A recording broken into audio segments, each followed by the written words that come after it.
Chapter 160. As for followers, it had nothing to do with nationality, religion, or even race. They were loyal only to Duque, who was a wizard. Retainers were different. After all, retainers were the direct subordinates of nobles. Even if the nobles in this era had a tongue twister, saying that the subordinates of the nobles were not their own subordinates, it meant that the king could not control the retainers of the nobles. But with the king's righteousness, if the retainers betrayed the nobles, they could still claim to be loyal to the king. In terms of relationship, followers were closer, and it was more in line with the interests of the two young wizards. Even though he knew that the two had limited talent, Duque still accepted them as his followers. This master-follower relationship was also a perfect ending to the fateful encounter they had when they first came out of the Northshire monastery together.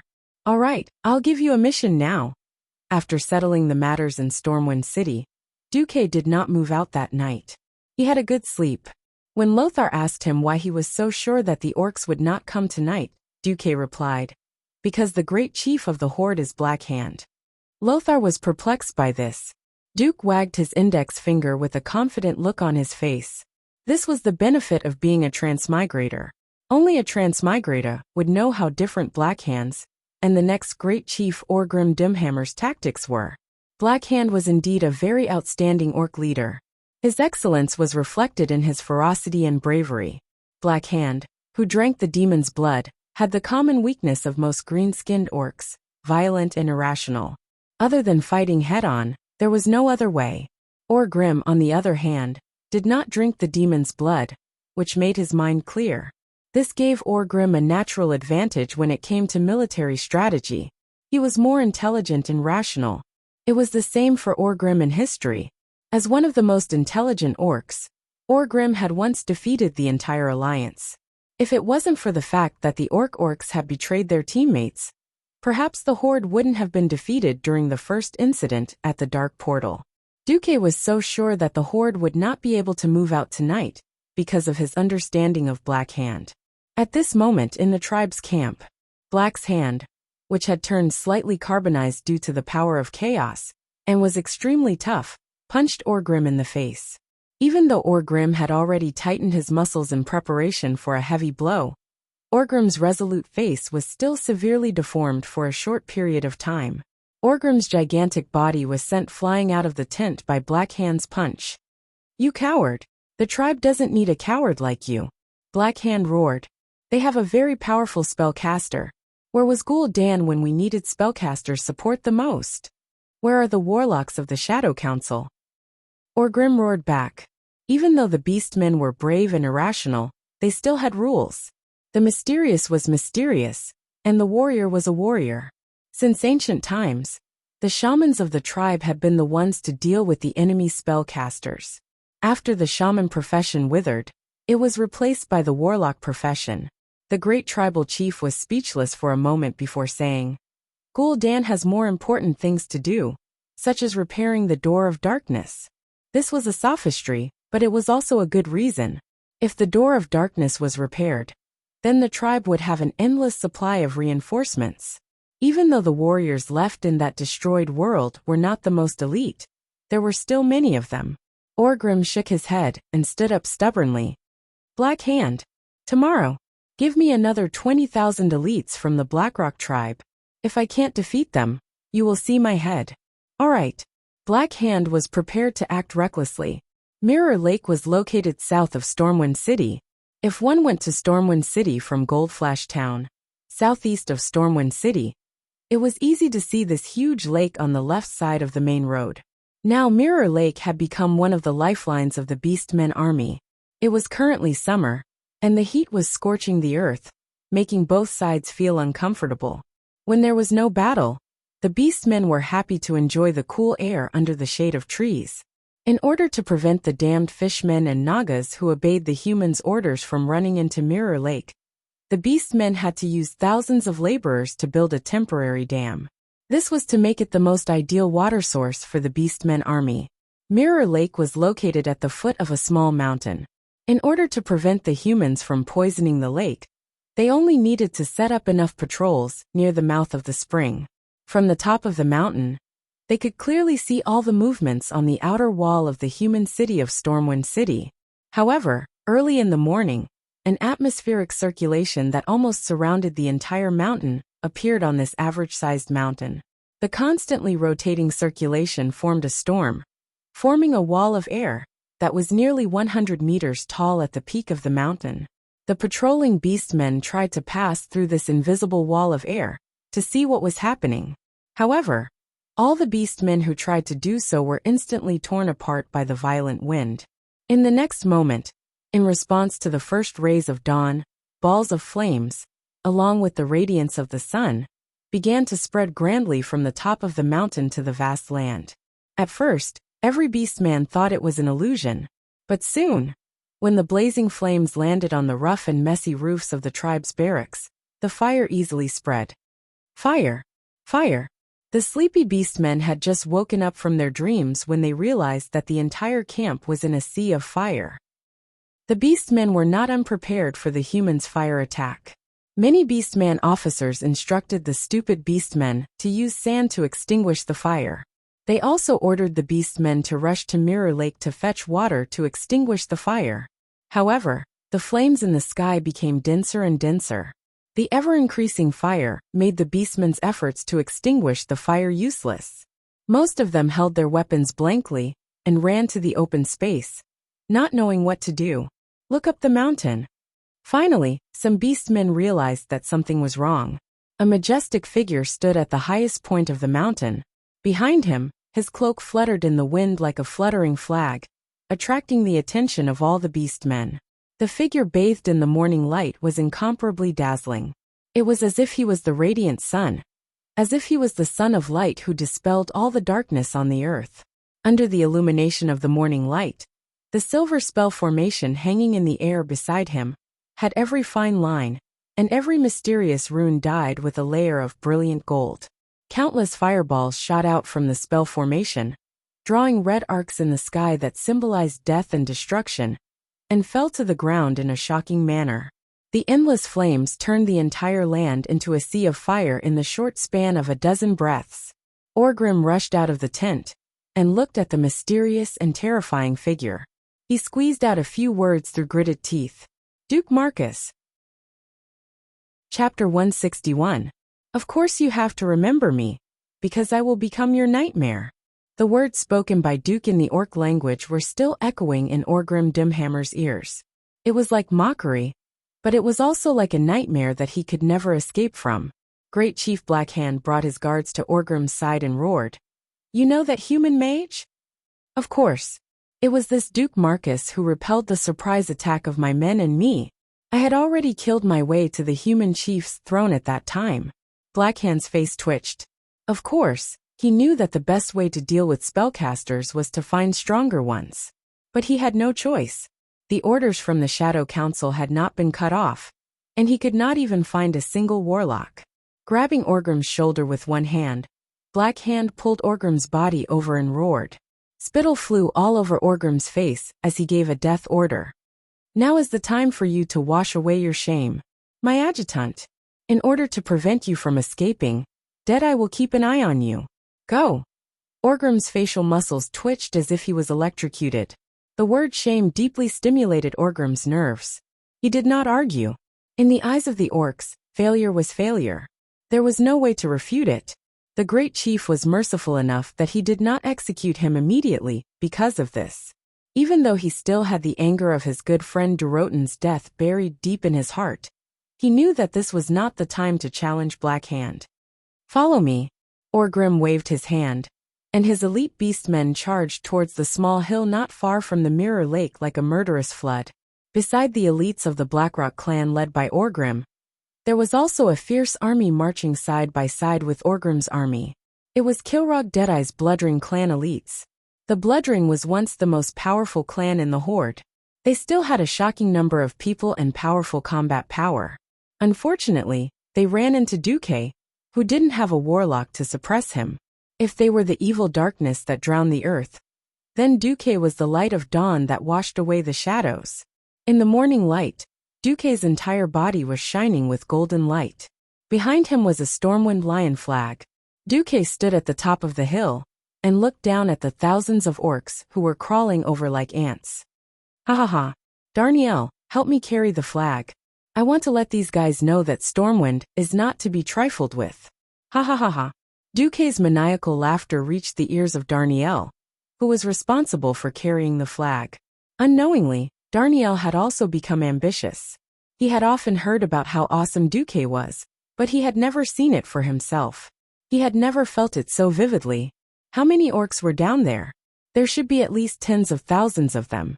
This was a power that could destroy an entire kingdom. But could Duque face it so proudly? Looking at Duque bathed in the morning light, his entire body radiating brilliance, Darnielle was momentarily entranced. It was a kind of fanatical hero worship. Duque, a great general overseeing the battlefield? No. Using his own strength to shake the terrifying orc army that numbered in the tens of thousands, this had long surpassed the scope of a general.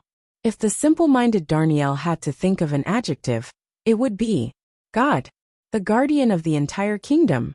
At the foot of the hill, the orc warriors were fortunate enough to meet a human mage who was going all out without their own warlocks suppressing them for the first time in the elven forest. Once the huge fireballs were hit, they would immediately release all the energy contained within them. The terrifying impact easily tore apart the grass and blew up the tree roots.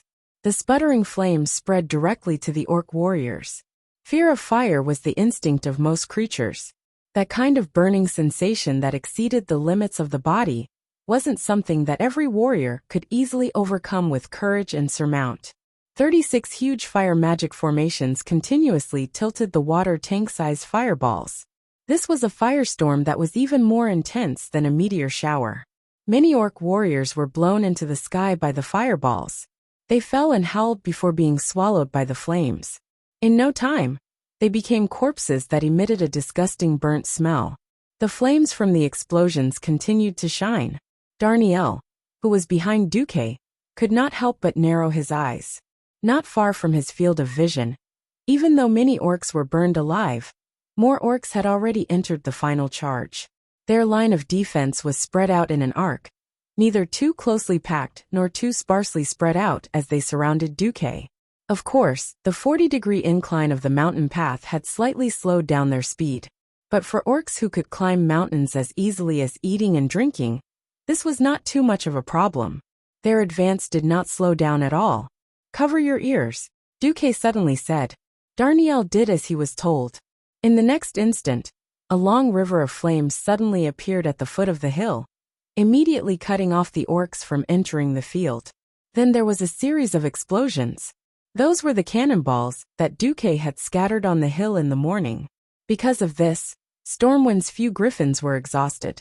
Because the horde had found a new direction to attack the city, the cannons placed at the main gate of Stormwind City had all lost their purpose.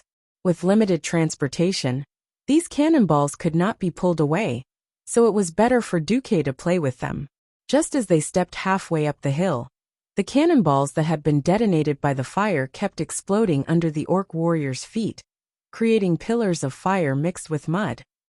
Brave and determined faces continuously fell in the flashes of the explosions, and the enraged orcs continued to advance toward the top of the hill, over the corpses of their companions. They were still nearly 300 feet away from Duque.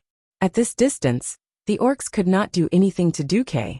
But Duque could rely on his control of the elements in the surrounding sky to open up all the arcane fire magic circuits without hesitation, pouring magic onto the hill. The deafening sound of the explosions shocked the entire orc army, and even the human warriors on the outer walls of Stormwind City, more than 1,000 feet away.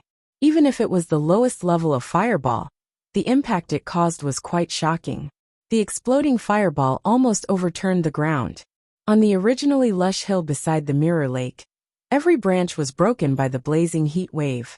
The broken branches kept falling, and then flying again. Among the Blackrock and Blood Ring tribes that rushed up the hill, the flags that symbolized glory and power fell one after another. At the foot of the hill, the great chief Blackhand's eyes widened. This is impossible. In contrast, after seeing the raging fire and hearing the orcs' screams, the soldiers of Stormwind City burst into thunderous cheers. On top of the city wall, Every warrior showed an expression of ecstasy. They knew that their new guardian, Duke Marcus, was teaching the orcs how to be human. Chapter 162. A normal wizard's fireball spell would not be as exaggerated as Duke's. It flew for 200 to 300 meters and did not dissipate. This kind of control was something only the highest-ranked wizards could have. But it appeared in Duke, a mere sky wizard. With the help of the system elf, Duke's control of elemental energy had reached a shocking level. He hit wherever he pointed, with the accuracy of a godly archer. He controlled tens of magic formations at the same time, and was far above Morning Star wizards in multicasting. Even though the orcs were no longer charging blindly like targets, and even though they had started to learn to move irregularly to avoid the fireballs, but the continuous torrent of fireballs still did not miss their target. Often, a fireball that did not hit the orc in front would hit the one behind due to the line of sight of the orc in front or some other reason. Sometimes, it looked as if Duke had shot a fireball, and the orcs had foolishly offered their heads to the fireball at the cost of their lives. The orcs' line of attack had already spread to more than 200 meters wide, but still, not a single orc could get within 150 meters of Duke. At a distance that looked like a small dot, not even a ballista would have a chance of hitting him, let alone long-range weapons like throwing axes. The water vapor around Duke evaporated due to the high temperature, causing Duke's figure to look strangely distorted from afar. Only the heavens knew if Duke had set up a wind shield or a similar defensive spell. But Darnielle was sure that Duke had at least the most basic protective arrow spell. Whether he had stacked 10 or tens of them, Darnielle could not tell. The concentration of elemental energy around Duke's body was so high that it was almost tangible. It could be said that Duke alone covered half of the battlefield. He had practically suppressed the orcs' attacks in all directions. This had completely surpassed skill, and was already in existence at the level of magical art. A magician is a source of firepower. Duke was a perfect example of this. Darnielle, who was behind Duke, was dumbfounded. A kind of involuntary worship and awe filled Darnielle's chest. Even though he knew that he would never reach the level of a sky mage, Darnielle could not suppress his yearning. So my master will definitely reach, no, even surpass the level of the previous guardian god, Medivh? Is he a super mage? Darnielle suddenly felt that it was worth it to die for Duke after witnessing this scene. It was supposed to be a one-sided massacre, but the whole situation was broken after a huge red figure appeared. In history, the next great chieftain of the Horde, Orgrim Doomhammer. The muscles around Duke's eyes twitched. He already knew that Orgrim had an exaggerated resistance to the elements, especially the fire element. It was obvious that Orgrim was going all out. Aha! Perhaps it was to defend against Duke's fireballs. Orgrim rushed over the mountain stream that flowed to the Mirror Lake. Orgrim's condition was clearly abnormal. Even the phrase large strides was not enough to describe his berserk state. With the hammer of destruction, that weighed at least 200 to 300 pounds, Orgrim ran as if he was flying. Every step he took covered more than 5 meters. In the eyes of humans, this was the distance of a triple jump. But for Orgrim, who was more than 2.5 meters tall, this was only the level of sprinting. What was even more frightening was the abnormality under his feet. Duke saw the steam billowing everywhere. Damn, are you an electric perm? Duke had long since given up on using fire spells to deal with Orgrim. With a wave of his hand, 36 magicians' hands appeared in the air 20 meters around Orgrim. There were 6 of them in a group, and they activated Arcane Impact. 2 seconds later, Duke was dumbfounded again. Ineffective. Ineffective. Completely ineffective. The surging arcane energy that was highly compressed crashed into Orgrim's body. Oh, it was less than 20 centimeters away from his body, and it was automatically dispelled by an even more powerful and mysterious force. This was a move that could send Orgrim flying again, and again in the last battle. But now it was completely ineffective. Damn, are you sure you're not called Orgrim Saint Seiya? You can't use the same move twice? Orgrim, whose every step changed the color of the mountains and rivers, was already within 100 meters of Duke in a few breaths. Duque frowned and clasped his hands together. Instantly the elements in the air changed again. Ha! With a light shout, the entire mountain spring froze under Duke's feet. The cruel cold air flowed along the flowing stream and froze the entire stream in an instant. Countless icicles abruptly extended along the river like a hedgehog. The high-speed icicles were sharp enough to pierce through any mortal's body. Arctic Wave. This was a self-created spell that Duque had modified from Darson's Cold Prison. Although it was not complete, Duque was confident that it could stop Orgrim. Duque succeeded. Although Orgrim's body was emitting heat, it was obvious that he was not used to the icicles that had physical properties. The high temperature continuously melted the icicles, but each icicle would pierce his body first, creating thumb-sized bloody holes. Ah! Faced with more and more icicles, Orgrim was surrounded. At this moment, another Beastman hero arrived, Kilrog Deadeye. As the chieftain of one of the 7 largest Beastman tribes, Kilrog's strength was definitely top-notch. If not for his old age, Duque was willing to bet that this old beastman's combat power was at least at the level of Black Hand. In front of Duque, Kilrog displayed agility that was comparable to that of a night elf. Yes, agility. If Orgrim was said to be more like an angry lion, then Kilrog was now an agile cheetah. He actually stepped on the blunt side of the icicles that Duque's icicles had pierced out, as if he was flying towards Duque. Multicast, activate. This was not a spell that Duque had asked the system elf to cast, but Duque's own true multitasking. Its power was more than a level higher than the system elf's spell. Blizzard and Wide Area Icicle.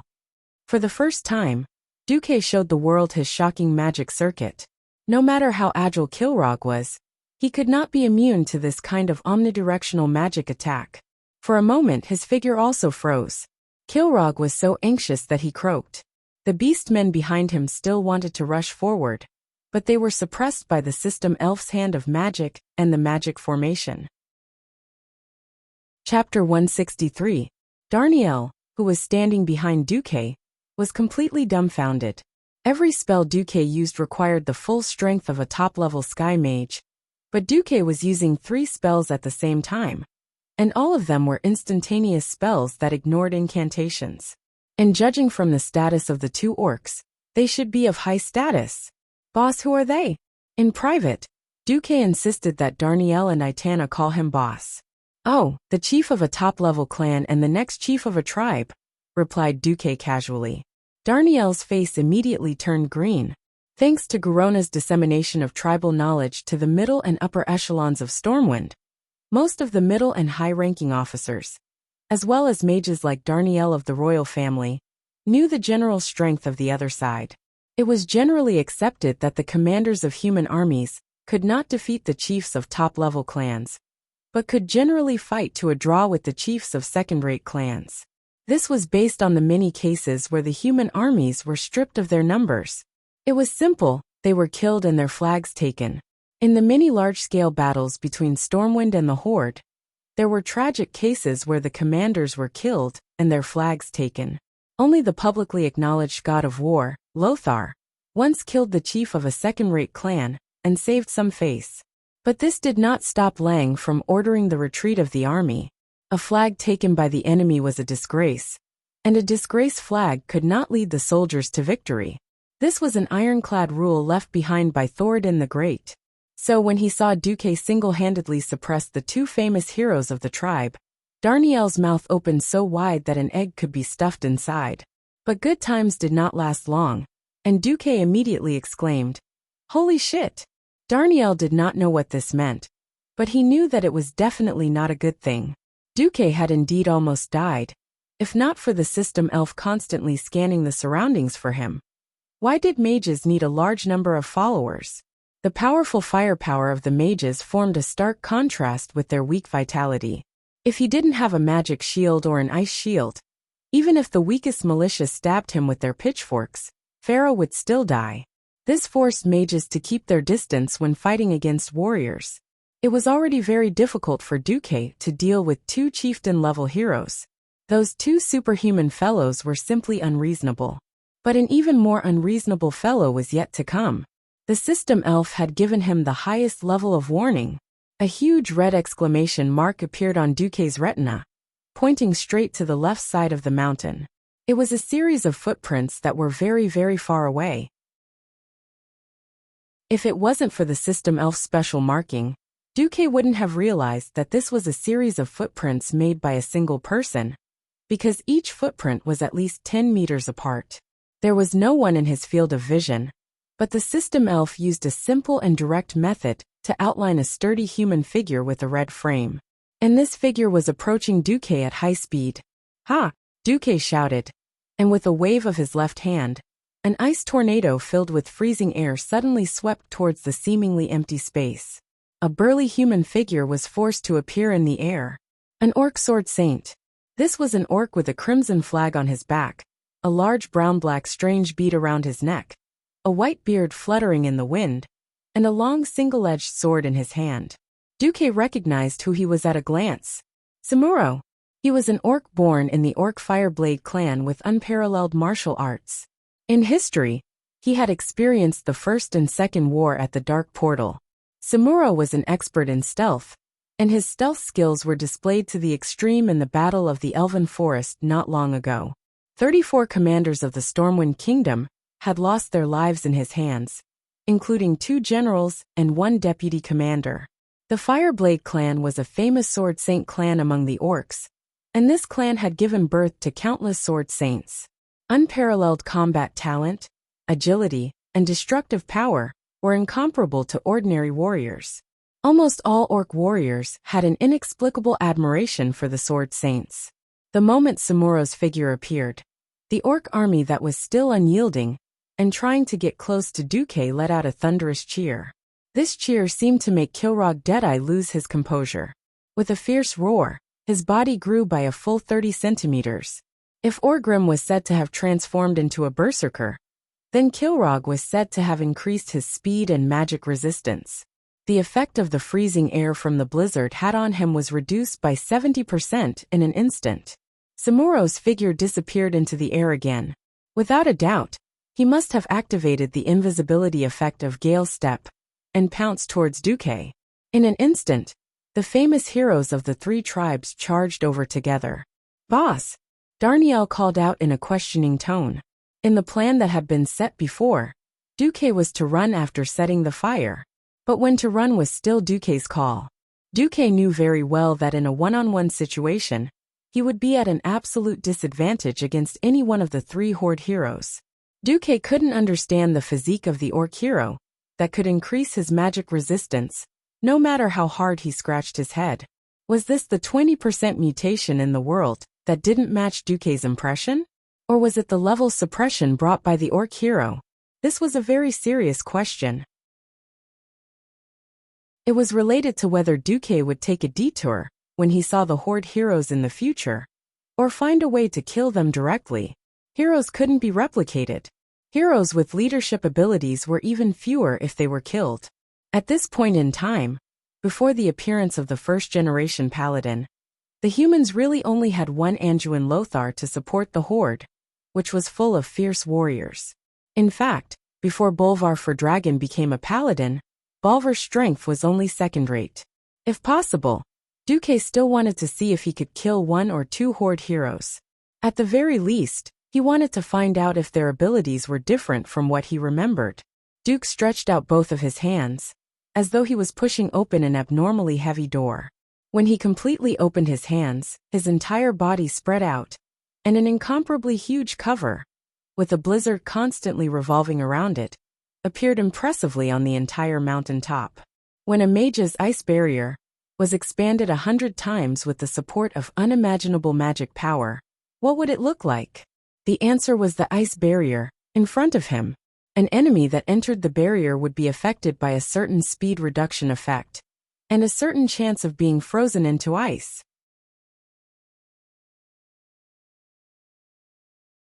Chapter 164. The situation in front of them made the 3 tribal heroes frown. Enter? Or not enter? This was a serious problem. Enter? The blizzards and tornadoes inside were not to be trifled with. Looking at those sharp icicles spinning nonstop, anyone would have goosebumps. Not enter. Tens of thousands of tribal elites were watching. Great Chief Blackhand had even given a death order. No matter how many people died, they had to tear this human mage into pieces. Retreat. Samuro, Kilrog, and Orgrim, who had reappeared, looked at each other. Unexpectedly, it was the Orc Sword Saint who made the first move. Abandoning the invisibility effect of Gale's Step, the Orc Sword Saint jumped directly into Duque's huge ice shield that was more than 100 meters in diameter. He waved his long sword and began to spin violently. Samuro's wild eyes were filled with endless killing intent. Duque must die. Any human who dared to challenge the glory of the tribe must die. They must use the most tragic blood sacrifice to pay tribute to their compatriots, who were burned to death by magic flames.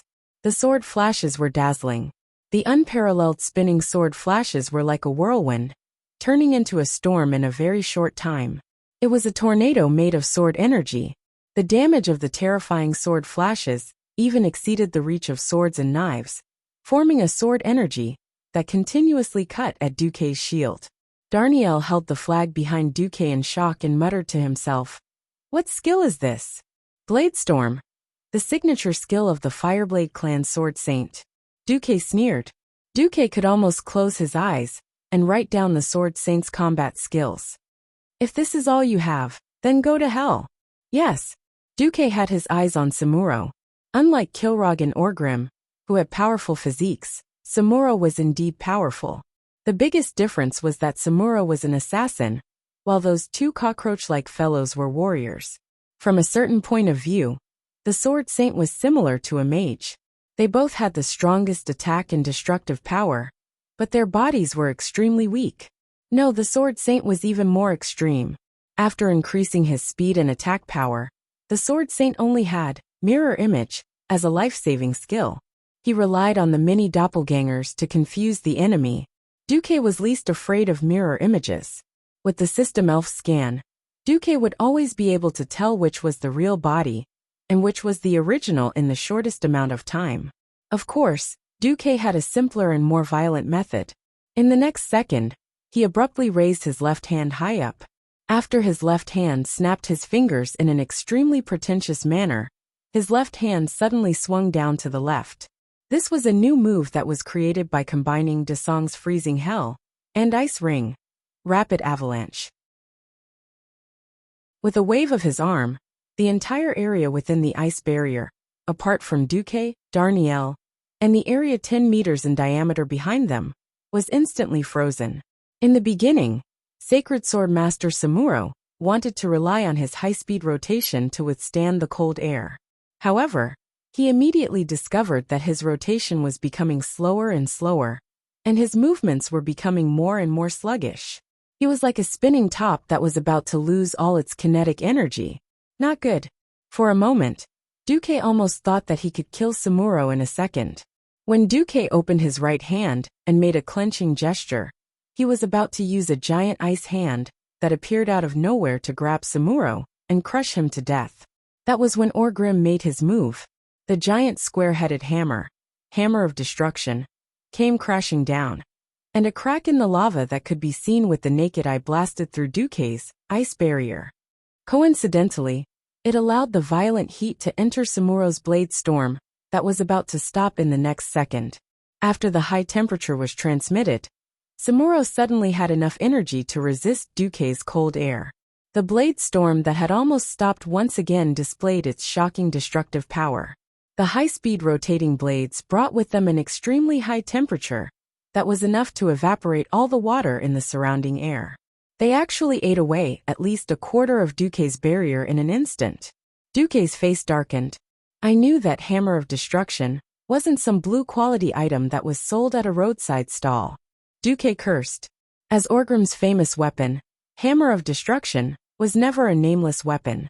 After being immersed in lava all year round, Hammer of Destruction had an extremely exaggerated fire elemental energy. However, Hammer of Destruction wasn't at its peak yet. Just like Lothar's King's Sword, when a certain weapon condensed the will and faith of millions of people in an entire race. Even if that weapon itself was made of ordinary iron, it would be upgraded to at least the level of a demigod weapon. Not to mention that hammer of destruction itself wasn't an ordinary weapon. It wasn't an exaggeration to say that after becoming the chief of the tribe, Orgrim's strength would at least double. In the next moment, Kilrog charged over. With two short axes that were less than half a meter long in his hands, Kilrog Deadeye immediately turned into a berserker. His axes carried some kind of strange power.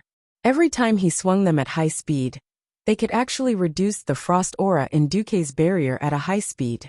Duque's already darkened face became even darker, not much better than the bottom of a pot. F*CK. All of the Horde's heroes are F*King perverts. I'm not going to play with you anymore. Darnielle, let's go. A real B*TCH should be one with the B*TCH, using the B*TCH to hurt people from thousands of miles away.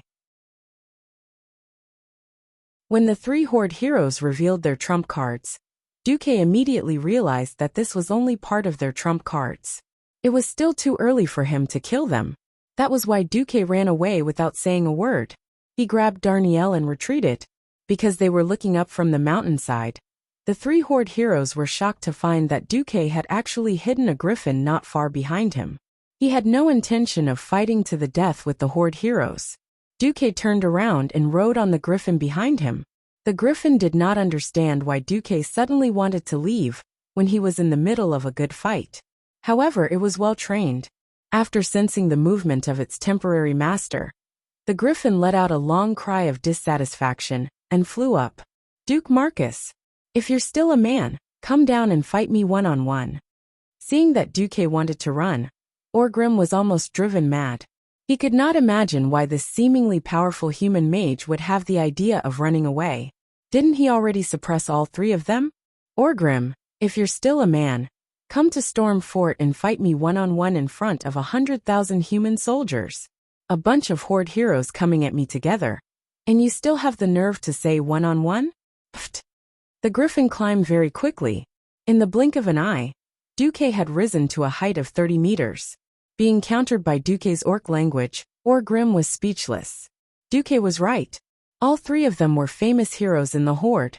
Just as Duque was about to escape, a mournful whistling sound came from afar and approached at high speed. Chapter 165. Bullet time was a ridiculous thing, but with the help of the system elf, Duque managed to do it. The time around him suddenly slowed down 100 times, and the thing that had almost reached the speed of sound was finally reflected in Duque's retina under the almost stagnant time. It was a strange, huge single-edged axe. The edge of the axe looked like a huge hook, or an elephant's trunk.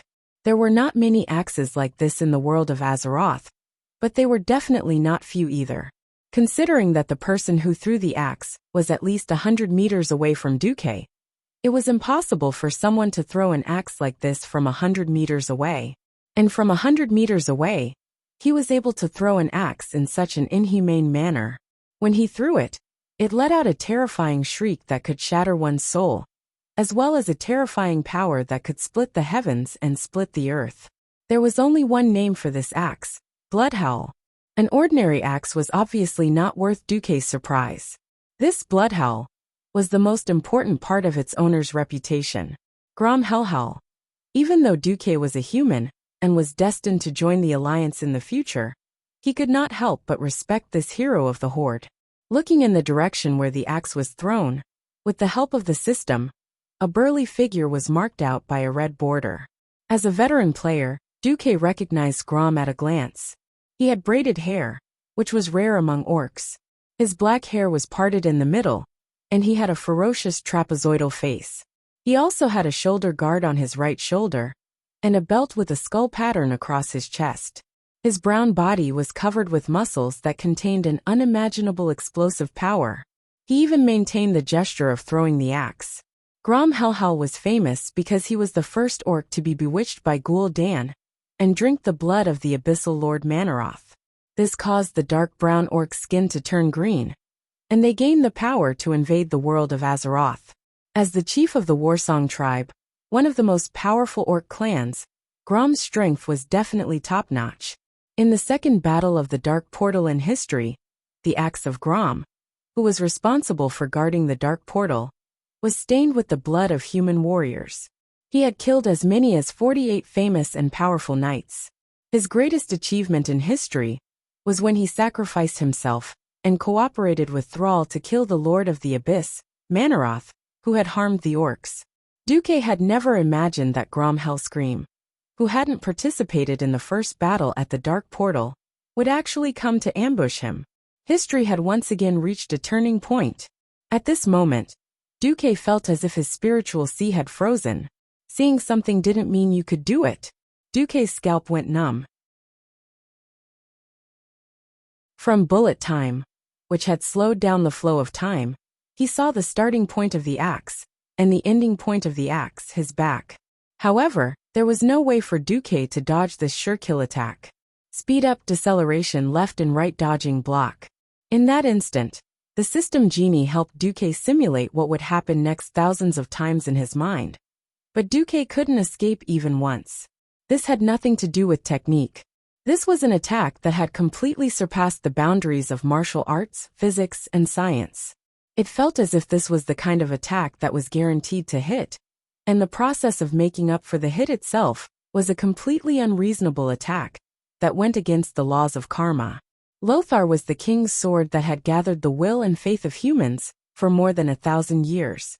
Grom's axe toss had also gathered all the spirit, energy, and spirit of this sword saint, who was also from the Fireblade clan, as well as the wild and unparalleled will of the 100,000 warriors of the clan. The orcs will never be slaves. Grom Hellscream's classic roar seemed to echo in Duque's ears. In this spinning axe, Duque saw an illusion. He saw the struggle of the orcs on the land of Draenor for thousands of years. Natural selection, survival of the fittest. The orcs became the masters of the land of Draenor with their wild and unyielding will. Now that Draenor was heading towards destruction, the orcs saw Azeroth as the next stop for the orcs to reproduce and continue because of the collusion between Gul'dan and Sargeras. There was no compromise, no fluke. At this moment, Duque finally realized that even though he was a mage, sometimes he had to fight for real. "Ha!" Duque yelled. At this time Darnielle, who was helping to steer the griffin, was scared out of his wits when he realized that 20 meters behind him, there was an incomparably huge axe cleaving through the air. Suddenly, 12 magic formations and 36 hands of magic appeared not far in front of the griffin's left. Darnielle's mouth was wide open in shock, and he didn't even realize that the strong wind brought by the high-speed flight was pouring into his mouth, causing his face to swell and become very funny. Multicasting and mobile casting were two special metamagic abilities that many mages couldn't train for a lifetime. Not everyone could calm down while moving at high speed, let every incantation enter the spirit sea, and use magic power to activate them in the correct order. Not to mention multicasting of mobile casting. Even if Duque cast his magic silently, it was still an inconceivable thing for mortals. It was like a person running at the speed of a 100-meter race and reciting 48 different ancient poems of more than 100 words in his mind at the same time without slowing down. Was this done by a human? But Duque did it with the help of the system elf.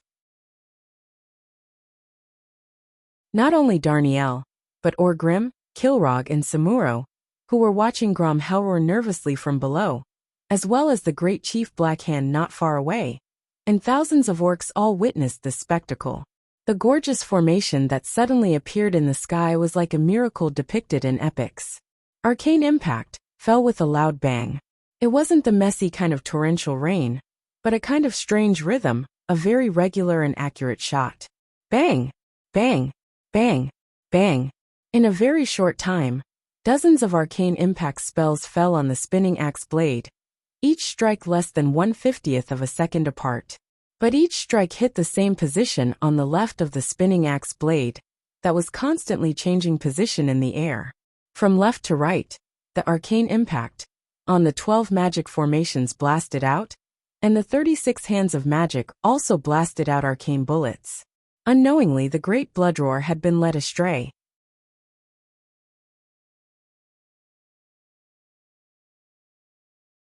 Chapter 166. Grom Hellscream roared as he widened his bell-sized eyes. His bloodshot eyes were filled with disbelief. Unlike the other boorish beast men, Grom came from the Fireblade clan, which emphasized technique, willpower, and will the most. This clan produced many sword saints, and their battle philosophy was different from most of the beast men. Grom clearly knew that the strike he had absolute confidence in had been led astray. The slightest error could lead to a huge difference. The slight deviation was accumulating, and the miraculous combo was transmitted back to him from the blood roar that was connected to his mind. Even if there was a 10-foot thick wall in front of him, Grom was confident that he could break through it and land the axe on the enemy's back. He had miscalculated. This mysterious human wizard that he had never met before had shocking techniques that left him in awe. Even though he was watching from afar, he could understand what Duque had done. The axe, which was powerful enough to split a mountain and split the earth, felt like it was chopping paper. Every layer of paper slightly weakened the power of the axe, bit by bit like water dripping through a stone. However, Duque's method was even more extreme, and many times more precise. The 3-digit mid-tier spell combo had caused the fatal blow to deviate. Sigh! Grom Hellscream roared as he let out a long sigh. The sigh was so soft that it was almost inaudible. Grom, who never lost confidence, suddenly felt an irresistible sense of helplessness. In order to win, he had poured the willpower of his entire clan into Blood Roar. It felt like it had forcefully twisted the cause and effect of fate. However, his opponent had easily brought fate back to its original path. Just like how water flowed downwards, the sun would always rise after a long night, and the year was divided into 4 seasons. This axe, if you say it will hit, it doesn't count. If I say it won't, then it won't. As countless orcs looked up, the famous Blood Roar finally deviated from its original path and brushed past Duque, less than half a meter away from him. The griffin Duque was so shocked that it lost a few feathers, and Darnielle was so scared that he almost peed his pants. However, they did not cause any real damage to the detestable Duke Marcus. Ha ha ha. Ha ha ha ha. The griffin flew higher and higher. In just a few breaths, it had already soared into the clouds, turning into a small black dot that was almost invisible to the naked eye. It only left the bitter orcs with a string of wild and arrogant laughter. Almost every orc's face was black. Perhaps it was because of the smoke, or perhaps it was simply because his face was black. There was such an earth-shattering explosion 1,000 meters away. There were raging flames, thick smoke, and clearly audible screams. It would be strange if the human guards on the outer walls of Stormwind City could not hear or see it. Looking at the griffin descending from the clouds again, looking at Duque's iconic wizard robe on the griffin, the defenders could not help but let out deafening cheers. Well done, Earl Marcus. Kill those green-skinned people. Burn, burn, burn. It's better to burn them all to death. Sir Marcus, you are our patron saint. Duque let Darnielle drive the griffin and fly slowly over the outer walls. Every time he raised his hand, a louder cheer would be aroused. Lothar flew over with a small group of griffin knights. This Azeroth Prince of Dreams had wavy black hair fluttering in the wind. Before he got close, his loud lion-like laughter could be heard. Ha ha ha. Well done, Duque. Hey, I almost lost my life there. A few of the chiefs in the tribe probably hate me to the core. It's fine. Even if you were really trapped there, I'm sure I can bring people to rescue you. Looking at Lothar's large hemp rope with a slipknot on the griffin's butt, Duque rolled his eyes. Damn it, Lothar actually meant what he said. When the time comes, will you rope me like a western cowboy? Hang me by the neck and pull me up. TCH. If it weren't for you, Lang wouldn't have allowed me to dispatch all the griffin knights. Duque suddenly felt a burst of warmth in his heart. A line of griffins flew to the inner city wall of Stormwind City, near the flight point on the east side. The griffins spread their huge wings and began to slow down. After a few flaps, their sharp claws made a sharp sound on the thick hay. Before the griffin came to a stop, Lothar had already nimbly flipped over. But there was one person faster than Lothar, Storm King Lang. How was the battle? Lang asked impatiently. It's fine. The beastmen will get lost for the time being. Are you sure? Lang's face was filled with undisguised surprise. Of course. Duque's voice rose an octave. Not only did I burn most of their tents, but I also added some seasoning to their only water source. Seasoning. Almost at the same time, the great chief of the tribe, Black Hand, could almost be renamed to Blackface. Report, the water source has been poisoned? Poisoned? How can running water be poisoned? Beside him, Kilrog angrily asked the captain of Black Hand's bodyguards. I don't know, but the water flowing down from the mountains is green. My men have personally confirmed that the beasts will die after drinking it. Someone saw Naga in the water. It should be the human Naga who poisoned it. Wasn't there a water bar blocking it? Orgrim asked. It was blown up by that human mage. It was too chaotic just now, none of us noticed. The few tribe leaders fell silent at the same time. At first, the elven forest was filled with murlocs and Naga, attacking the orc laborers who were fetching water from the river. But Orgrim came up with an idea, which was to build a crude dam to prevent the Naga and murlocs from entering the forest. After a few attempts by the Naga to bypass the dam and enter the water, they were ambushed by the orcs. Almost no Naga could be seen in the elven forest. They didn't expect to be ambushed by Duque, allowing the Naga to enter the forest. Now, all the trees that could provide shade had been burned down by Duque, and the only water source had been polluted. There weren't tens of thousands of people here. If there were only a few of them, they could slowly dig deep wells. The problem was that there were 300,000 soldiers here. The orcs were very brave warriors, but they weren't undead. They needed to eat, drink, and defecate too.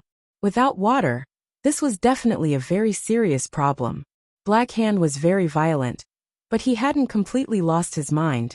The word was stuck in his throat a few times before it popped out from between his teeth. Retreat! On the other side, a deafening roar came from the direction of the city gate, spreading throughout Stormwind City.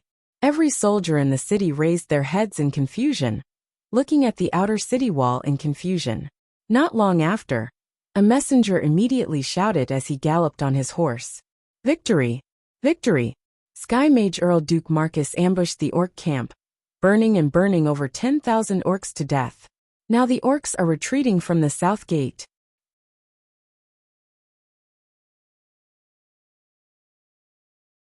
Chapter 167. The crowd involuntarily became even more restless. The black flames of the distant fire soared into the sky, and could be clearly seen even across the high city walls. Originally, no one knew that it was Duque who had set the fire, but when the messenger said so, the crowd immediately went from restless to seething. Long live Stormwind! Long live His Majesty Lang! Long live His Excellency Marcus! The people were simple and honest.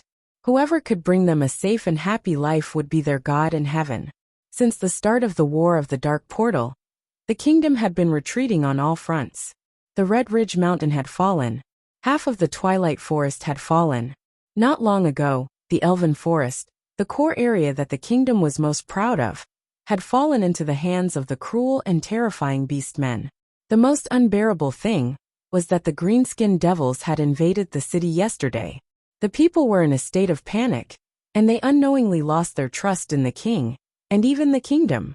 It was at this time that the news of Duque's great victory suddenly came, like a clear spring, washing away the haze in people's hearts. This timely victory was tantamount to a cardiac stimulant, and it very well restored the confidence of the army and civilians. The retreat of the tribe, even if it was temporary, made the sword of Damocles hanging above their heads move a little. This was how people were. Even though they vaguely knew that they were still lingering near the gates of hell, as long as they did not see it with their own eyes, the threat would not be so obvious. See King Duque, the hero Duque, the kingdom's new guardian Duque. Duke Marcus' reputation was spreading like wildfire in a variety of ways. In the next few days, Duque rode a griffin and set fire all over the Elven Forest. A dignified sky wizard became an arsonist. This was an inconceivable thing for a wizard who prided himself on being noble.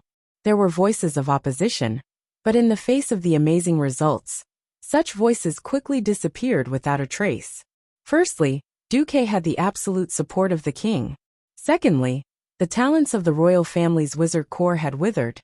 and the only Morning Star wizard was only acting as the king's bodyguard. No one had the right to criticize Duque, who had appeared as the hero who had killed Sargeras. Duque's fire was effective. The term scorching summer was not an exaggeration. The dry forest was set ablaze almost at the slightest touch. A few fireballs in the upwind direction would turn into a forest fire that was almost impossible to extinguish. If it wasn't for Orgrim's suggestion, the beastmen would have suffered even greater losses. Duque was ruthless enough to set fire to the forest. This was something Orgrim didn't expect. The continuous fire stirred up thick smoke that covered the sky, almost turning the entire forest into a flaming hell. Except for the areas where the trees had been cut down long ago, or the lakes and rivers in the elven forest, all the trees had been burned by Duque. The problem that followed almost drove the leaders of the tribe crazy. "We're out of food." Orgrim was the first to speak during the tribal chieftains' meeting. Warriors of the tribe fought against 3 humans on the battlefield. It was the same for their appetite. The violent beast men weren't like the weak humans in their eyes, who could survive on bread. To maintain their burly physique, large amounts of meat were essential. The hunters of the tribe had to go deep into the forest every day to kill large numbers of animals. Unlike the old orc Draenor, there weren't many large, or even gigantic creatures in the elven forest. Wild boars, gnolls, and even captured murlocs had all become food for the beastmen. Anything larger than a squirrel in the forest had been hunted down. They didn't realize it when their territory was expanding rapidly, but now that their attacks had stopped and the forest was suddenly set on fire, these fellows who were 99% muscle-brained finally realized the severity of the problem. "Aren't we learning how to rear pigs?" Blackhand asked in a muffled voice. "Pigs don't grow up in a day." Orgrim didn't think much of Blackhand's brainlessness before, but now he felt that having a tribal chieftain like this was like riding a giant wolf rushing to hell. All the chieftains looked at Blackhand, waiting for him to make a decision. As the first tribal chieftain of the tribe, Blackhand wasn't a very smart person.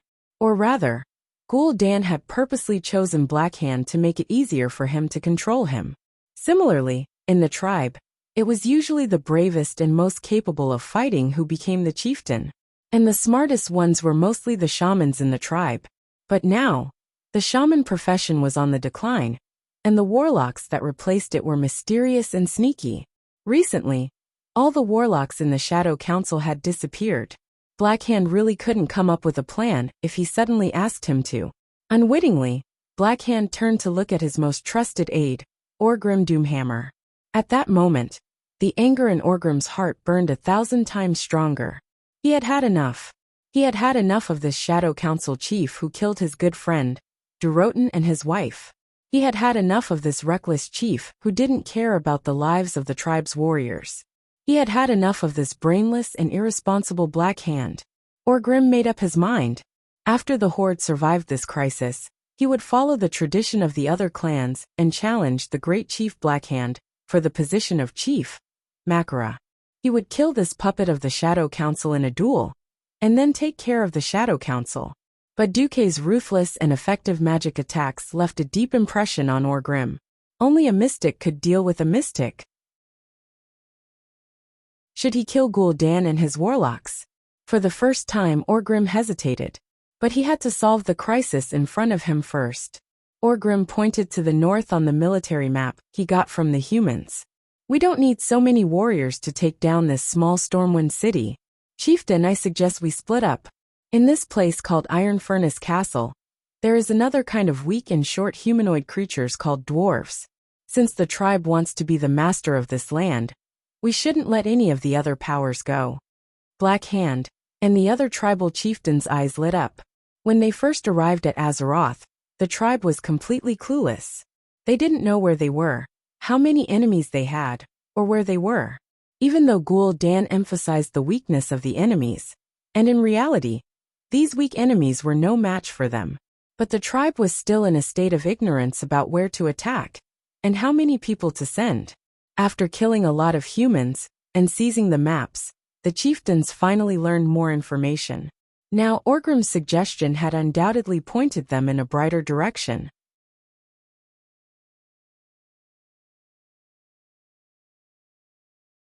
Chapter 168. There were hundreds of thousands of horde warriors. There was no need for so many soldiers to take down this small human kingdom. Furthermore, Orgrim had already used his actions to find the enemy's weak point. The low city wall in the valley. Spreading out was also a way of survival for the beastmen since ancient times. Now that there was a shortage of food, there was no reason to gather so many soldiers here. The problem was who was going to attack the dwarves. Creatures in the natural world often had the instinct to judge the strength of their opponents based on their size. The beastmen generally looked down on the short humans who only reached the beastmen's chests. Not to mention the dwarves who only reached the beastmen's waists. To the beastmen, getting rid of those dwarves who were not even comparable to beastmen children was a matter of minutes. Thus, the beastmen chiefs saw this as a lucrative position. For a moment, every chief's eyes were filled with eagerness. If he stayed here, he would receive a victory. Unfortunately, the chief Black Hand and the main force he led were here. This meant that the greatest glory and benefits would definitely belong to the Blackrock clan. The other clans could only follow behind and watch as the Blackrock clan ate the meat, while their own clans drank some of the meat soup. Going out was different. Risk. When was there no risk in survival? In our world, the beastmen called themselves Draenor. Every hunt was a fight with their lives on the line. In the eyes of the beastmen, risk was not a problem. Every chief unknowingly took a step forward. Black Hand squinted his eyes and used his limited brain capacity to think. Very quickly, the chief made a decision. Kilrog, I'll give you the glory of conquering Iron Furnace Castle. I hope your Bloodring clan can bring glory to our tribe. For the tribe. Kilrog Deadeye punched himself in the chest, causing a loud bang. The old orc hero's face was blazing with excitement. Black Hand turned around and looked at Grom Inferno, who had rushed over at the last moment, before the dark portal closed. He roared. Your Warsong clan will head north and conquer this kingdom called Torrential Stronghold. Hee, my bloodhowl has been hungry for a long time. Grom's lips curled up, revealing a bloodthirsty smile. Black Hand slammed the rough wooden table, instantly turning a corner into splinters. Other clans, prepare yourselves. We will directly cross the mountain and attack the eastern wall of Stormwind City. Black Hand and Orgrim's idea was a good one. Unfortunately, dreams were plentiful, but reality was harsh. The horde spent 11 days getting the orc laborers to dig wells along the way to clear the obstacles in the way of the army's advance. Once again, Orgrim and the orc army behind him were dumbfounded as they traversed the mountains with ease. Black Hand grabbed Orgrim's neck and roared. Is this what you meant by weak defense? The city wall was still the same 5-meter-tall wall that blocked the orcs' view. But in front of the wall, not only were there many barbicans like the one outside the main gate of Stormwind City, but there was also a 5-meter-wide moat. Not only that, but there were also many huge mounds of earth behind the city walls. The flat tops of the mounds were filled with all kinds of catapults and ballistae. Dozens of arrow towers stood tall, and the javelin throwers on them could easily cover the area beyond the moat. Ha ha ha. Those green-skinned beasts must be dumbfounded. On the arrow tower, Noxus looked at the hesitant horde army and laughed happily. Beside him, Lang also smiled sincerely. It's all thanks to you, Duque. If it wasn't for your idea, we might have been finished. Duque shrugged. It's nothing. The more people, the easier it is. You don't have to be humble. You're my lucky star. Lang smiled. A simple city defense could not withstand the orcs' flood of attacks. Therefore, as a transmigrator, Duque used the more people, the easier it is trick to deal with the orcs. It was simple. Those who were willing to dig the moat for the kingdom, as long as they dug enough earth, could get an early ticket to board the ship. The people went crazy. Everyone knew that Stormwind City could not hold on for much longer. The longer they stayed, the higher the chance of death. If not for the fact that they were surrounded, and the sea was the only way out, the people would have rioted and fled on a large scale. Many people at the docks thought of ways, and used up all their money, just to get an early ticket. Don't talk nonsense like everyone was equal. The truth was that the more capable, and the more capital one had, the more likely one could escape. Didn't they see that the nobles no longer had to go through the civilian docks?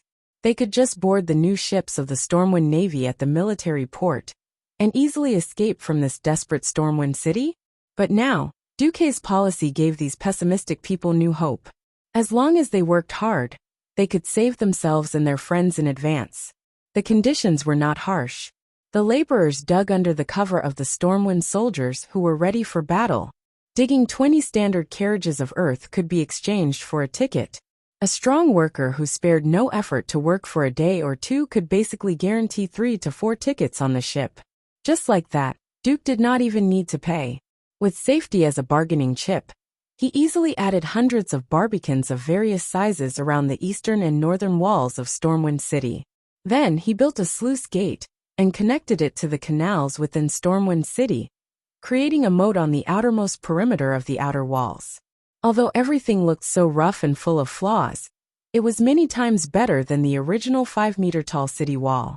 Duque looked at Edwin Van Cleef, who had deep dark circles under his eyes. He did not know if he had slept for more than 10 hours. Duque smiled warmly and patted Van Cleef's shoulder. "Good job, Edwin." "Master, you flatter me." Van Cleef hurriedly lowered his head. "I'll leave the transport ship Sea God to you and your stonemason. Pack your things and wait for me in South Shore." Van Cleef's eyes turned red. "Master, Duque stopped Van Cleef from continuing. "It's time to fight. That's not the domain of stonemasons. You go first. The Stormwind refugees near South Shore are still waiting for you to build a house."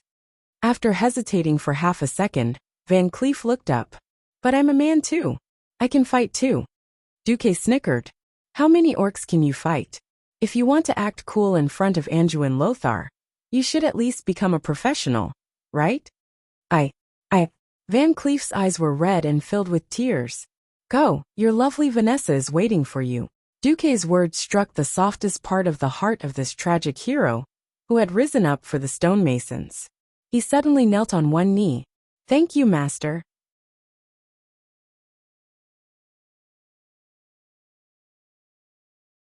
Chapter 169. At Stormwind Port, Van Cleef's eyes reddened when he saw the huge Poseidon ship moored in the harbor. There was a large sign on the dock that read "Exclusively used by the Stonemason Guild" and Count Duque's personal guards. Count Duke Marcus' reputation had seeped into the hearts of every citizen of Stormwind. His courage, wisdom, fairness, benevolence, and greatness had almost become holy. People began to put his name alongside King Lang and Anduin Lothar. No matter where they were, the private guards of Count Marcus, who wore the emblem of the 100-armed god of death, would receive the most solemn treatment, equivalent to that of a knight.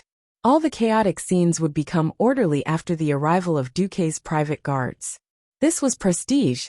This was the people's spontaneous worship of Duque. While Van Cleef and the other stonemasons stayed behind to work, many wanted to sell their lives to Stormwind as the price for sending their families away early. Who would have thought that Duque would actually send them away? There was no way they would be killed when they were already dead. Before leaving, Makarov, the butler of Duque's external affairs, personally delivered the construction plans of the South Shore refugee camp.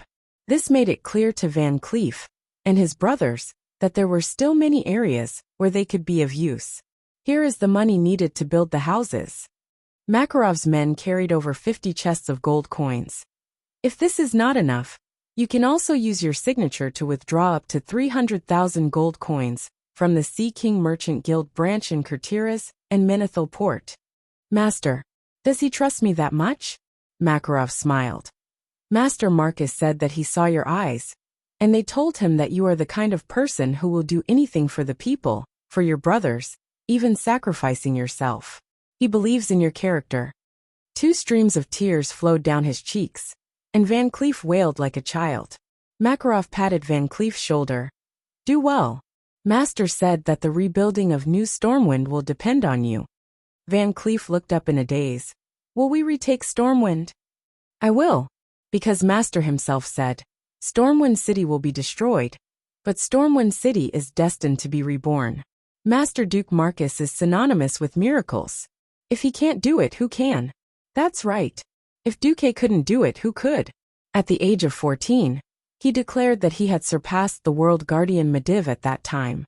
Before the age of 15, he had become one of the richest merchants in Stormwind, and even the 7 human kingdoms. In the same year, he risked his life to follow Anduin Lothar to launch a surprise attack on Karazhan, sending the boss of the Burning Legion, Sargeras, into the bottomless abyss. Not long ago, he had summoned endless heavenly fire on his griffin alone, burning 100,000 orcs to death with a single fire. Well, it's necessary for publicity. Poor Darnielle was ignored, and the number of orcs killed in battle was exaggerated by 10 times. Anyway, when the orcs retreated in a hurry, Lothar asked his men to pick up thousands of charred orc corpses to show to the public, and the people decisively believed it. Who is the miracle? Duque himself was a miracle. For a moment, Van Cleef's heart was filled with blood. If you want to act cool in front of Anduin Lothar, you should at least become a professional, right? Duque's words still echoed in Van Cleef's ears. Van Cleef clenched his fists tightly, and he made a decision. Become a professional, not just a stonemason, but also a strong person to guard Master's side. Suddenly, there was a commotion outside the cabin. This was a critical time. Makarov and Van Cleef immediately looked towards the direction of the sound. It was the direction of Stormwind's military port. Due to the needs of the war, the port had been constantly expanding.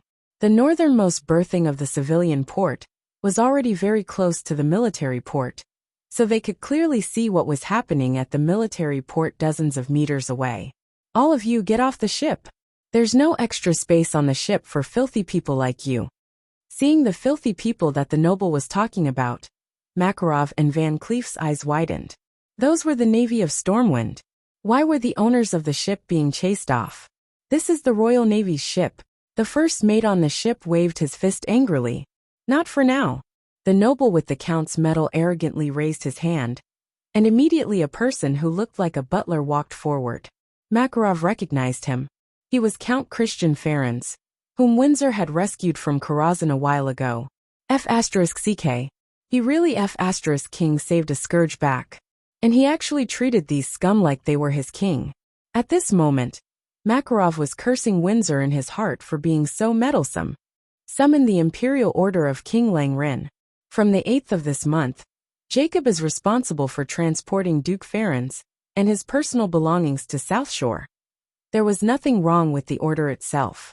In fact, it was already a great gift from Lang to have the Navy ship free to transport the nobles. But the king's order was obviously amplified by someone. In order to transport more of their own people, as well as their family heirlooms and valuables, the nobles actually threw the entire Navy off the ship. The cabins that originally belonged to the Navy were all filled with treasures, guards, servants, and maids. A Navy officer suppressed his anger. Then your safety will not be guaranteed. I don't need you lousy temporary sailors. My men can handle this ship just fine. They are sailors with rich experience in long-distance voyages. The arrogance of the nobles was vividly displayed by Count Christian Ferens at this moment. Bullshit. How can a Navy ship be the same as a civilian ship? The Navy's lungs were about to explode, but they did not dare to do anything. The one who came out was Count Christian Ferens. But this count's father was the famous Duke Ferens. At the peak of his power, the Ferens family owned 1/5 of the Elven Forest as their territory. They were one of the oldest nobles in Stormwind. How will the ship come back? Jacob still has a mission to evacuate people from Stormwind in 5 days. Count Christian raised his chin and did not even lift his eyelids. Go to South Shore. I will order the soldiers there to bring the ship back. After saying that, he no longer paid attention to the naval officers and disappeared from the cabin, leaving only 8 fierce-looking guards lined up in a row, blocking the cabin entrance. Arrogant, condescending, and proud of being born noble. Why were there heroes like Anduin Lothar and Duke Marcus among the nobles? And why is it full of scum like Christian Ferens?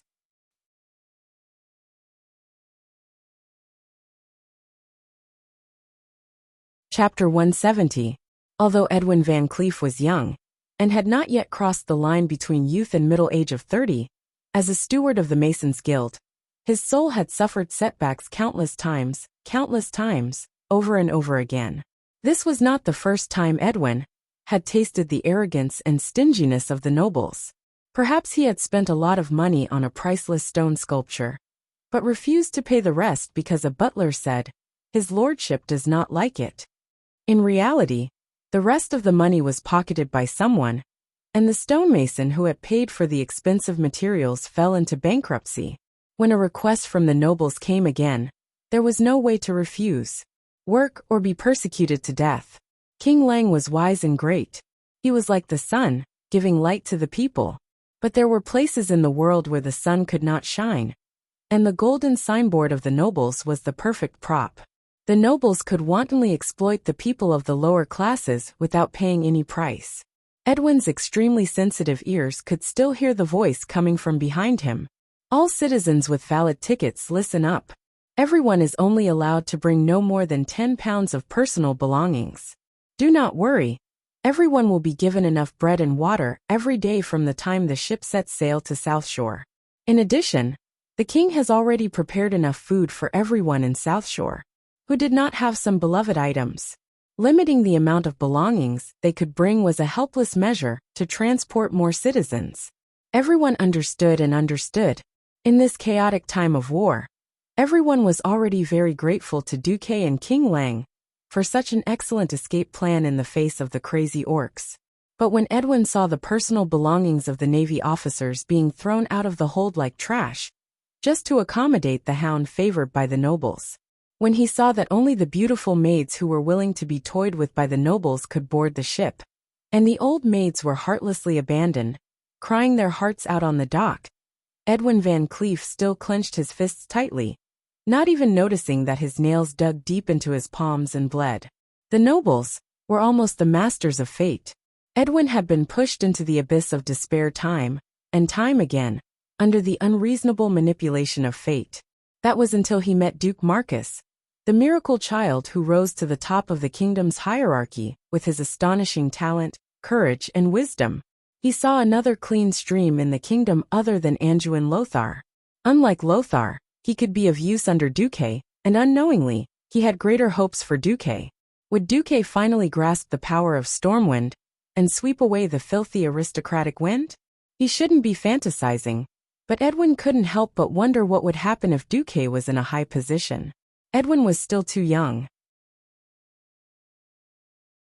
His thoughts were practically written all over his face.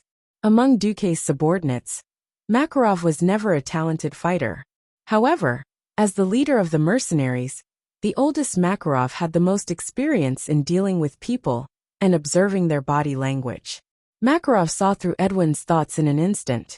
As he marveled at Duque's supernatural prophecy ability, Makarov moved his mouth close to Van Cleef's ear and spoke in a voice that only Van Cleef could hear. "Master also said that fate will punish the weak, incompetent, and filthy." Edwin Van Cleef shuddered. Is Master Marcus hinting at something? He turned his head abruptly. Makarov, the old but shrewd count, had I didn't say anything look on his face. Edwin suddenly had a feeling that Duque had prepared some sort of backup plan. Was he going to wipe out all the filthy and despicable nobles? What was he going to do? Was he going to act under the king's nose when the orcs were invading? After all, no matter how wise and great Clan was, he had never touched the interests of these nobles, let alone punish them. Everything Lang did was to improve the lives of the people outside of the traditional circle of interests of the nobles. But Master Duque, Edwin's mind was a mess. He knew that he was the backbone of Duque's faction, and Makarov was Duque's mouthpiece. There was no need for Makarov to lie to him. Did Duque see through his thoughts and want his complete loyalty? What kind of joke is this? What value do I have that the great Sea King would place so much importance on me? Van Cleef's head was about to explode. The only thing he knew was that if anything happened to these nobles during this escape, it would definitely have something to do with Duque. After sharing a shocking secret, the thrill of entering the core of Duque's power was like a strong wine being poured into his veins, giving Edwin a sense of excitement. Perhaps Duke Marcus really was the hero in his heart, who could lead the people onto the path of greatness. Time passed quickly, and 2 hours later, the preparations for departure were finally completed. In fact, Van Cleef's ship was the first to set sail. A transport ship modified from a civilian merchant ship, could not compare to a real warship in terms of speed or direction. Less than half an hour into the voyage, Van Cleef saw the warships loaded with nobles and expensive valuables easily overtake their transport ships, disappearing into the horizon in the short span of an hour. Van Cleef sneered as he watched the warships that had removed all the naval flags of Stormwind, leaving only the lion flag in place of the noble family's insignia. Night fell. The curtain of night receded, but danger was approaching the nobles in the early morning. After the morning mist dissipated, the blood sails that blotted out the sun could be seen in the distance. The private sailor in charge of the lookout was indescribably shocked. He couldn't react in time, and was stunned for a few seconds before he rang the alarm. Clang, clang, clang. Not good. Not good. It's the Bloodsail Pirates. The Bloodsail Pirates were a group of pirates formed by the rebel army led by Duke Varel. Their headquarters were in Stranglethorn Vale. As a group of pirates that used to be part of the Navy, the Bloodsail Pirates were extremely powerful. It wasn't an exaggeration to say that even if the nobles left the Navy behind, they might not be able to fight against the Bloodsail Pirates. Not to mention that they had courted death by chasing all the Navy off the ship. Fear and uneasiness swept through the entire fleet like a freezing wind in a very short time. Countless nobles were awakened from their dreams by the alarm bell, and everyone's eyes were hazy. But after hearing the name of the Bloodsail Pirates, everyone's sleepiness was blown away. Impossible. This was the first reaction of all the nobles. Once they put on their clothes with the help of their maids, and stepped out of the cabin onto the deck, their expressions froze in fear.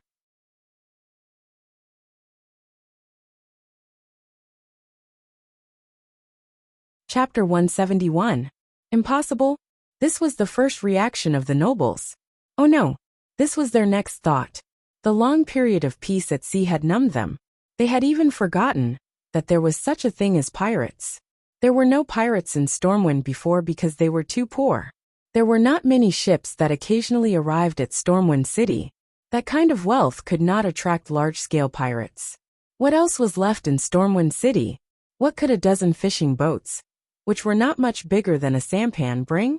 As for Sea King Duque's Pearl Fleet, it was escorted by Naga. It was like a hedgehog, and anyone who touched it would be stabbed. It was different now. Most of the nobles who fled from the Elven Forest to Stormwind City brought with them the wealth that their families had accumulated for thousands of years. In order to carry as much treasure as possible on the limited cabins, the brainless nobles even subconsciously ignored the existence of danger. And even the original navy on the ship were thrown off the ship.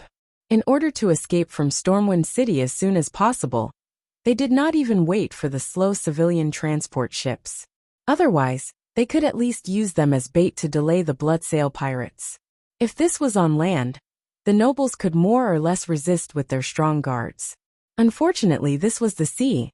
In all fairness, it was a miracle that most people who could not swim could exert 70% of their strength on a ship that was constantly shaking. Not to mention, the private sailors of the nobles were at most goods that ran merchant ships. This was really courting death. They could have courted death anywhere, but they just had to court death in a domain that they were unfamiliar with. Turn around and run. We'll be safe once we get back to the fleet. There are warships of Kultiras there. Duke Agath Ferens, who had rushed over after hearing the news, grabbed the captain's collar, his eyes bloodshot. Yes, anyone could die. The noble bloodline could not be severed on this damned sea. There were also warships of Kultiras helping the fleet. Although those warships were also full of civilians, the warships were operated by the strong soldiers of the Kingdom of Sea. If they had to die, they could die by the Kultiras. It's too late, the captain cried. We're carrying too much weight.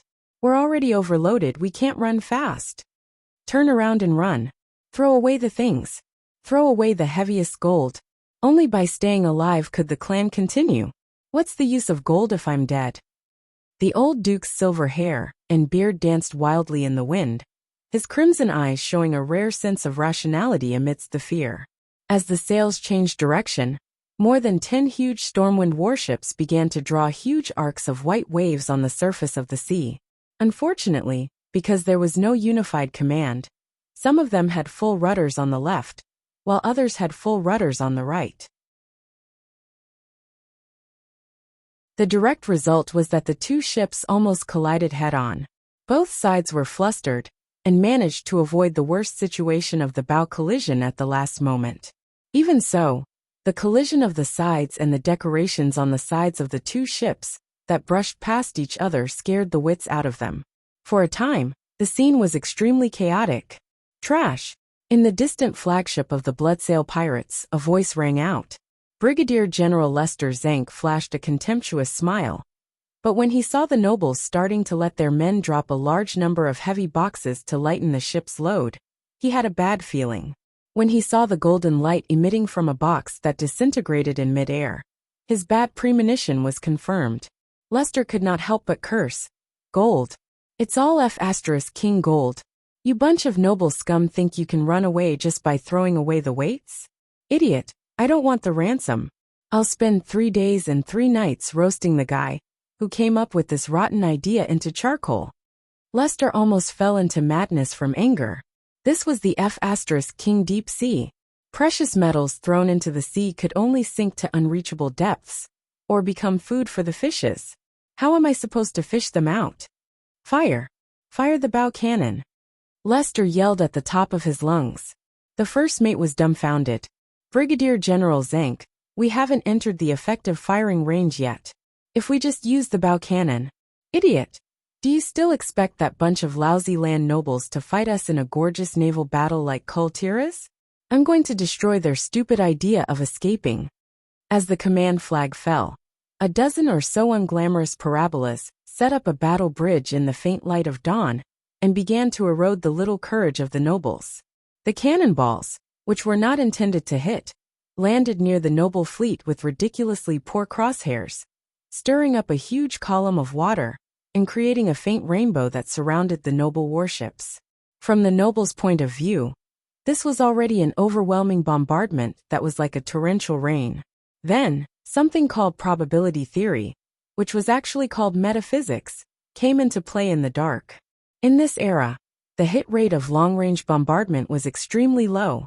Unless it was within 100 meters, which was called close-range combat, the hit rate was mostly less than 1%. To be able to fire a cannon within a radius of 100 meters under the interference of a series of problems, such as the strong wind, the trembling of the ship itself due to waves and other bombardment, and the maintenance of the barrel itself was already a godly gunner. To be able to hit a target with one shot was simply a legend. But one guy really did it. From afar, a curved cannon from the bow of a ship 800 meters away blasted directly into the armory of a noble's warship, causing a brilliant chain of explosions. When the warship exploded, the flames that soared into the sky, the wood shavings that were blown away and kept spinning in the air, as well as a large number of human limbs. Everything was like a horrifying oil painting from hell, deeply imprinted on the retinas of the nobles. In less than a minute, as many as 7 noble warships stopped their ships and raised their white flags high up. More Bloodsail pirate ships, which had been designed for extreme speed, rushed into the nobles' fleet and immediately launched a close-range bombardment against the nobles' private sailors who attempted to resist. Bang, bang, bang. The well-trained Bloodsail pirate ships fired continuously from bow to stern, teaching the nobles' private soldiers a good lesson on what a naval battle was. Of course, the nobles' private soldiers retaliated with cannons. It was a laughable salvo. Lester, who was watching the battle from afar, was stunned. He did not expect these private soldiers, who had only sailed merchant ships before, to be this retarded. The huge counterforce even pushed the entire ship 5 meters to the other side, as if it was moving horizontally. The cabin, which could not withstand the impact, even let out a typical cry of wood breaking. But all resistance was futile. The pirates bit their machetes and jumped over the cable that they had prepared. Everything was going smoothly, but when they killed their way into the enemy's cabin, there was a sudden change. A huge devil appeared. The clothes hanging on his chest even retained the noble's family emblem.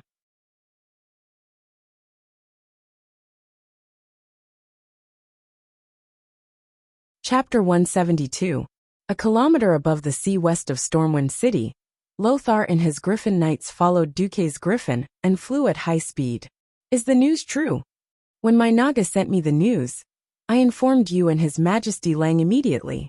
We have to hurry, or we'll have to collect the corpses of those guys. When he heard Duque say that the nobles' fleet had been attacked, there was a moment when Lothar instinctively suspected that Duque was the one behind it. The reason was simple. As the upstart of Stormwind City, Duque had always been at odds with the traditional nobles. Even the Brando family, which had a direct conflict with Duque in the past, had never shown any signs of reconciliation on any formal occasions. Even if they wanted to stab you in the back 1,000 times and insert steel needles into each of your fingers, the nobles would still maintain their elegance and demeanor in front of others. If it weren't for the blood of Thoradin the Great and the friendship of Lang, Lothar might have long been killed in a dark corner of Stormwind City, and his corpse would have rotted away. Duque, although Lothar trusted him, he could never see through Duque. At such a tense time, there was no need for Duque to lie to him and Lang. Instead, he fabricated an attack on the nobles to lure him away. Lothar had no choice but to save the nobles. After all, among all human kingdoms, the nobles were known as the cornerstones of the country. In fact, there was even a saying in the upper class of many kingdoms: the useless peasants can die, but as long as there are wise and brave nobles, the country can be revived even if it's destroyed. Lothar did not want to save them, but he had no choice. Anduin and Duque were the only cards that Lang could play. Duque, aren't your Nagas supposed to escort the fleet? Please, I only have more than 100 Nagas and a few thousand useless Murlocs. Please, this route is nearly 1,000 nautical miles long. How much territory do you expect to guard? But I've asked them to hurry. But looking at the schedule, we should arrive first. The attack on the nobles' fleet was indeed a blind spot for him and all of the upper echelons of Stormwind. Rather than saying that it was a blind spot, it was more accurate to say that the orcs' attacks were too powerful and attracted all of their attention. Just by imagining it, one would know that such a weak guard was loaded with the wealth of the noble families for thousands of years. It would be abnormal if it did not attract the attention of pirates, right? Noxus didn't say anything and followed Duke silently with over 30 Griffin Knights. Duque didn't take any detours. He went straight to the scene. That was an hour after the battle between the Bloodsail pirates and the nobles' fleet. The situation was so chaotic that Lothar didn't know what was going on. More than 20 Bloodsail pirate ships surrounded the battle in the middle, not daring to approach. In the battle, almost every 2 Bloodsail pirate ships sandwiched a Stormwind warship, initiating a white soldier battle. The ships on the periphery were like chicken ribs, tasteless and a pity to abandon. They didn't dare to open fire, nor did they dare to send pirates to help their own ships. Because every warship was in a melee, the protagonists of the melee were not the nobles' private soldiers, nor the Bloodsail pirates, nor were they Nagas or Murlocs. Instead, they were demons emitting blazing heat. Riding the griffin and circling half a circle in the sky, Lothar's face turned green. If the Bloodsail pirates had released the demons to attack the nobles of Stormwind, Lothar would have jumped down without a second thought. Obviously, it was the Bloodsail pirates who were being slaughtered. The blue-skinned, burly demon guards were incomparably dazzling under the sunlight. They brandished their huge axes, and with their outstanding combat talent, they laughed wildly on the shaking ship, wantonly killing the Bloodsail pirates whose morale had already collapsed. The scene was like a butcher with a blood-stained knife chasing a fat pig that had nowhere to run. The pig's death was only a matter of time. So the demons were released by the nobles? However, seeing many of the nobles' private soldiers and corpses lying on the deck, Lothar knew that things were not that simple. At this moment, Duque could not help but sneer in his heart. That's right. He was the one who orchestrated this whole situation. He spent a full 3 months asking Makarov to secretly collect the opinions of the nobles in Stormwind and verify them one by one. After obtaining a large amount of evidence of the nobles' crimes, he made a death list. Of course, Fame Brando and his family were at the top of his must-kill list. Below them were the allies of the Brando family. As a transmigrator, Duque was very clear about the nature of the nobles, and what these greedy fellows would do when their lives were threatened. Duque had waited for this day for a long time. After the dark portal opened, he had long ago contacted the Bloodsail pirates in the south of Stranglethorn Vale, through secret means. As an ambitious butler of the nobles who wanted a piece of the pie, he told them how the nobles would transport away their 1,000-year-old wealth. Duque had also thought about what would happen if he implicated the Stormwind Navy. In that instant, Duque also hesitated. He did not want to kill a good person by mistake. But the heavens gave Duque another great opportunity. It was a group of nobles that Windsor had rescued from Karazhan. Baron Rayford Drugel, Count Crispin Ferrens, Countess Dorothy Millsdeep, Countess Catriona Warnandy. Duque was familiar with every one of these guys. Why? Because these guys were originally part of the Karazhan Dungeon of Warcraft. They were the secondary bosses under the second boss Butler Moros. From what Duque knew, these guys were already undead when he saw them. If Ralph Drugel could use the Paladin's Sanction skill, he should be the father of Jules Drugel, the deputy mayor of Twilight Forest's Night Town. Duque knew about this as soon as he came out of Karazhan. He did not believe that these guys, who were supposed to be one of the bosses, could escape from Karazhan full of demons unscathed. Duque took the opportunity to get close to a few of them, just like when Duque used the system elf to discover that there was something wrong with Medivh, who was possessed by Sargeras. In his retina, he saw the boss template of these guys, with the word demon attached. Duke was laughing so hard that his belly almost burst. That's right, these demons were part of the insurance that Duque had set up. It could ensure that even if one day a great detective was so resourceful and found evidence of his collusion with the Bloodsail pirates, Lang would not blame him for this matter. The demons were let in by the nobles themselves. Who could be blamed for leading the wolf into the house? Perhaps it was because of this that Stormwind wanted to cover up this disaster of most of the kingdom's nobles are demons. In the end, perhaps this was a murder that had once been treading on thin ice. If one part went wrong, the reputation that Duque had worked so hard to build would no longer exist. But after Duque carried out the perfect murder, to the end, he could establish a perfect ending that was beneficial to the whole kingdom, and even all of humanity. When the goal was achieved, the truth of this murder would never need to be exposed.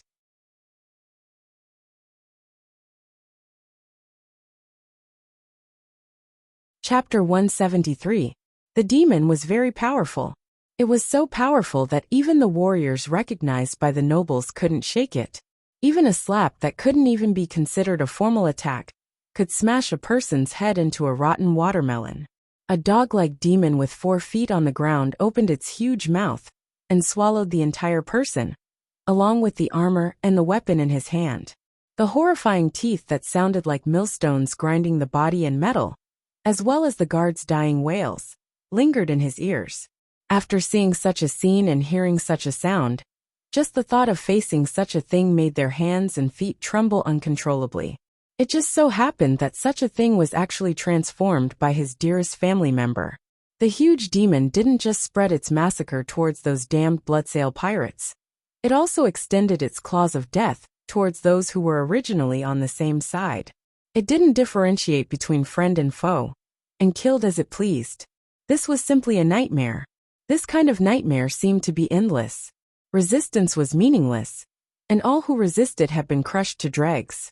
There was also no point in running, because the 2 ships were only so big, and there was nowhere to run. Every survivor was a pitiful wretch waiting in despair for the final judgment to come. At this moment, a shining holy existence descended from the sky. Looking up blankly, he recognized that it was the radiance of arcane power, unique to mages. A powerful mage? Who could it be? After almost forcibly conscripting all the private mages of the nobles, Stormwind still suffered a crushing defeat in the Battle of Magic. The Storm Kingdom's Wang clan's mage squad only existed in name.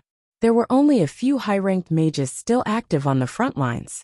Obviously, it was the one that the nobles didn't want to see the most, Sea King Duke Marcus. The mortal enemy that the nobles would never reconcile with had become their greatest savior. This had to be said to be ironic. Of course, This was only for the nobles that were still alive. Not even 1% of the nobles that were still alive now. It was very simple. The demons from Karazhan could easily develop believers among these people whose hearts had been corrupted, and even directly turn them into demons. A pure soul was the most powerful line of defense. Even the leader of the Burning Legion, Sargeras, had to spend decades to completely corrode Mediva's soul. It was still an incomplete version, because at the very end, Old Mike still jumped out and gave CEO Sam a big explosion. But when it came to nobles with pure hearts, Duque chuckled. Not every noble was qualified to be a paladin, and not every noble was named Bolvar for dragon. When the pirates arrived in front of the nobles, most of the nobles were desperately protected by their guards and gathered together. When the pirates' butcher knives saw the necks of these nobles that had actually become devils, the devils naturally jumped out and revealed their true bodies. In such a crowded situation, how many people could survive if the demon directly bloomed in the middle of the crowd? Anyway, when Duque landed on the ship, he did not see any nobles surviving. Surviving in human form. Duque Marcus. It was a roaring blast of air that was like a raging storm and a huge wave. Well, Duque couldn't hear it clearly, so he used his little finger to pick his ear. Did someone just call me? Bastard, you are? It's all your fault.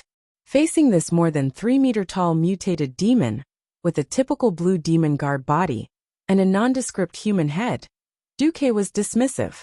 Duque snorted coldly, and suddenly a huge piece of ice rose under his feet, raising Duque's body like a high platform. In the blink of an eye, Duque was already standing on a 2-meter-high platform. This way, he could look down on the demon. Sorry, you're too short, I didn't see. You're presumptuous. The demon suddenly pounced. You're the presumptuous one. Suddenly, a mysterious blue magic circle appeared in front of Duque, and a powerful arcane impact turned into a huge fist, and the demon that was charging at him was pushed back even faster than when it came. Bang bang bang. The demon that crashed into the cabin knocked over a lot of things, but the demon quickly climbed out again. Oh, it's you, Sir Fame Brando. We haven't seen each other for more than half a year. How come you've grown uglier? Under the watchful eyes of dozens of survivors on the deck of the 2 ships, Duque mercilessly mocked the demonized Fame Brando. I'm going to peel off your skin and make it into a carpet. Fame roared and charged again. But this time, he didn't charge recklessly. His 2 claws were glowing with a black light. Unfortunately, the gap was too big. Fame Brando, who had been driven out of the Storm Royal Magic Academy by Duque, had also missed the Dalajan recruitment last year. As a result, before becoming a demon, Sir Brando was still at the level of a magic apprentice. Demons were also divided into different levels. The more powerful an existence was, the more powerful it would be after it became a demon. How strong could a guy like Fam, who had wasted half a year, be? Putting aside the fact that Duque was already a sky mage, even if Duque was still an earth mage, he could still easily beat him up. 12 hands of magic appeared and shot out arcane missiles. For Fam, it was like a storm. Puff puff puff. Everyone was dumbfounded. In their eyes, that unparalleled, terrifying demon was nothing but a punching bag in Duque's hands. Every arcane missile could easily blast a muscle on Brando's arm or thigh into pieces. The number of bullets that flew past Brando's body was the same number of holes or gaps that appeared on his body.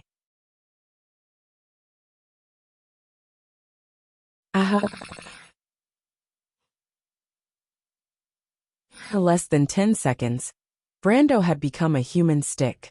Oh no, a demon stick. His limbs were all broken, and there were terrifying holes the size of a human's fist on his body. Every hole was spewing out bluish-purple demon blood. Even so, Brando was still alive, rolling on the ground in pain, wriggling his wounded body like a worm. Fame Brando could not stop laughing. Ha ha ha. Duque, in the end, you're just as dirty as me. What saint who saved the world? What hero who fought against the orcs? Aren't you just like me, filled with vengeance and hatred? Ha ha ha ha. I despise hypocrites like you the most.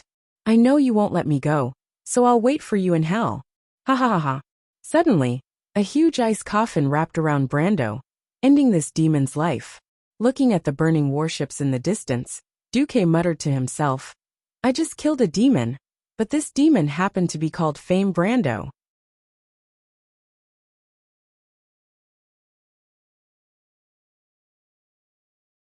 Chapter 174. Surprisingly, Duque didn't feel anything when he killed Fame Brando. If it was when he had just transmigrated, perhaps Duque would have been shocked, or he would have found it very satisfying. But now, he only felt as if a symbol of the past had been erased, and he had just ended a part of the past. After the flying hand of magic killed the 4 demons that had been transformed from nobles in the lower cabin, everything quieted down. But the cold aura that lingered around Duque was obviously just the ice barrier that mages often used, but the coldness that seemed to be able to completely freeze people's souls clearly told every survivor who was in charge here. At this moment, Duque was God, a god who dominated the nearly 100 survivors on the 2 ships. Although the Bloodsail pirates who attacked the nobles' fleet were frightened, the nobles weren't much better. They had long known that Duque had a grudge against the Brando family, and this matter had become a topic of conversation among the nobles and servants during their leisure time. Now, if Duque was really unforgiving and said that the rest of the people had a demonic aura on them, and then he would kill them all, they wouldn't even have a place to cry. The people, trembling, quietly waited for the master of fate to speak. Hey, Bloodsail, all of you surrender or die. What a joke. Facing the demon just now, the Bloodsail pirates had already felt that sense of despair and helplessness. Now they were facing Pharaoh, who could easily deal with that demon. When Duque's cold voice came out, the Bloodsail pirates instead felt as if they had been granted amnesty, and they all threw down the weapons in their hands. Duque glanced at them coldly. Who's the leader here? Following the gaze of a pirate, Duque easily found a strong pirate covered in blood. The pirate in white with a red headscarf braced himself and stood up. Sir, what are your orders? Raise the white flag. After I finish dealing with the other pirates, you drive your ship away. If you want to escape, it doesn't matter. My merman will be here soon and... Duque gently raised his right hand. As usual, he used Calm Mind and Flame Blast to easily blast a small lifeboat that was trying to escape into the sky. Boom! It was a water column that was more than 10 meters tall.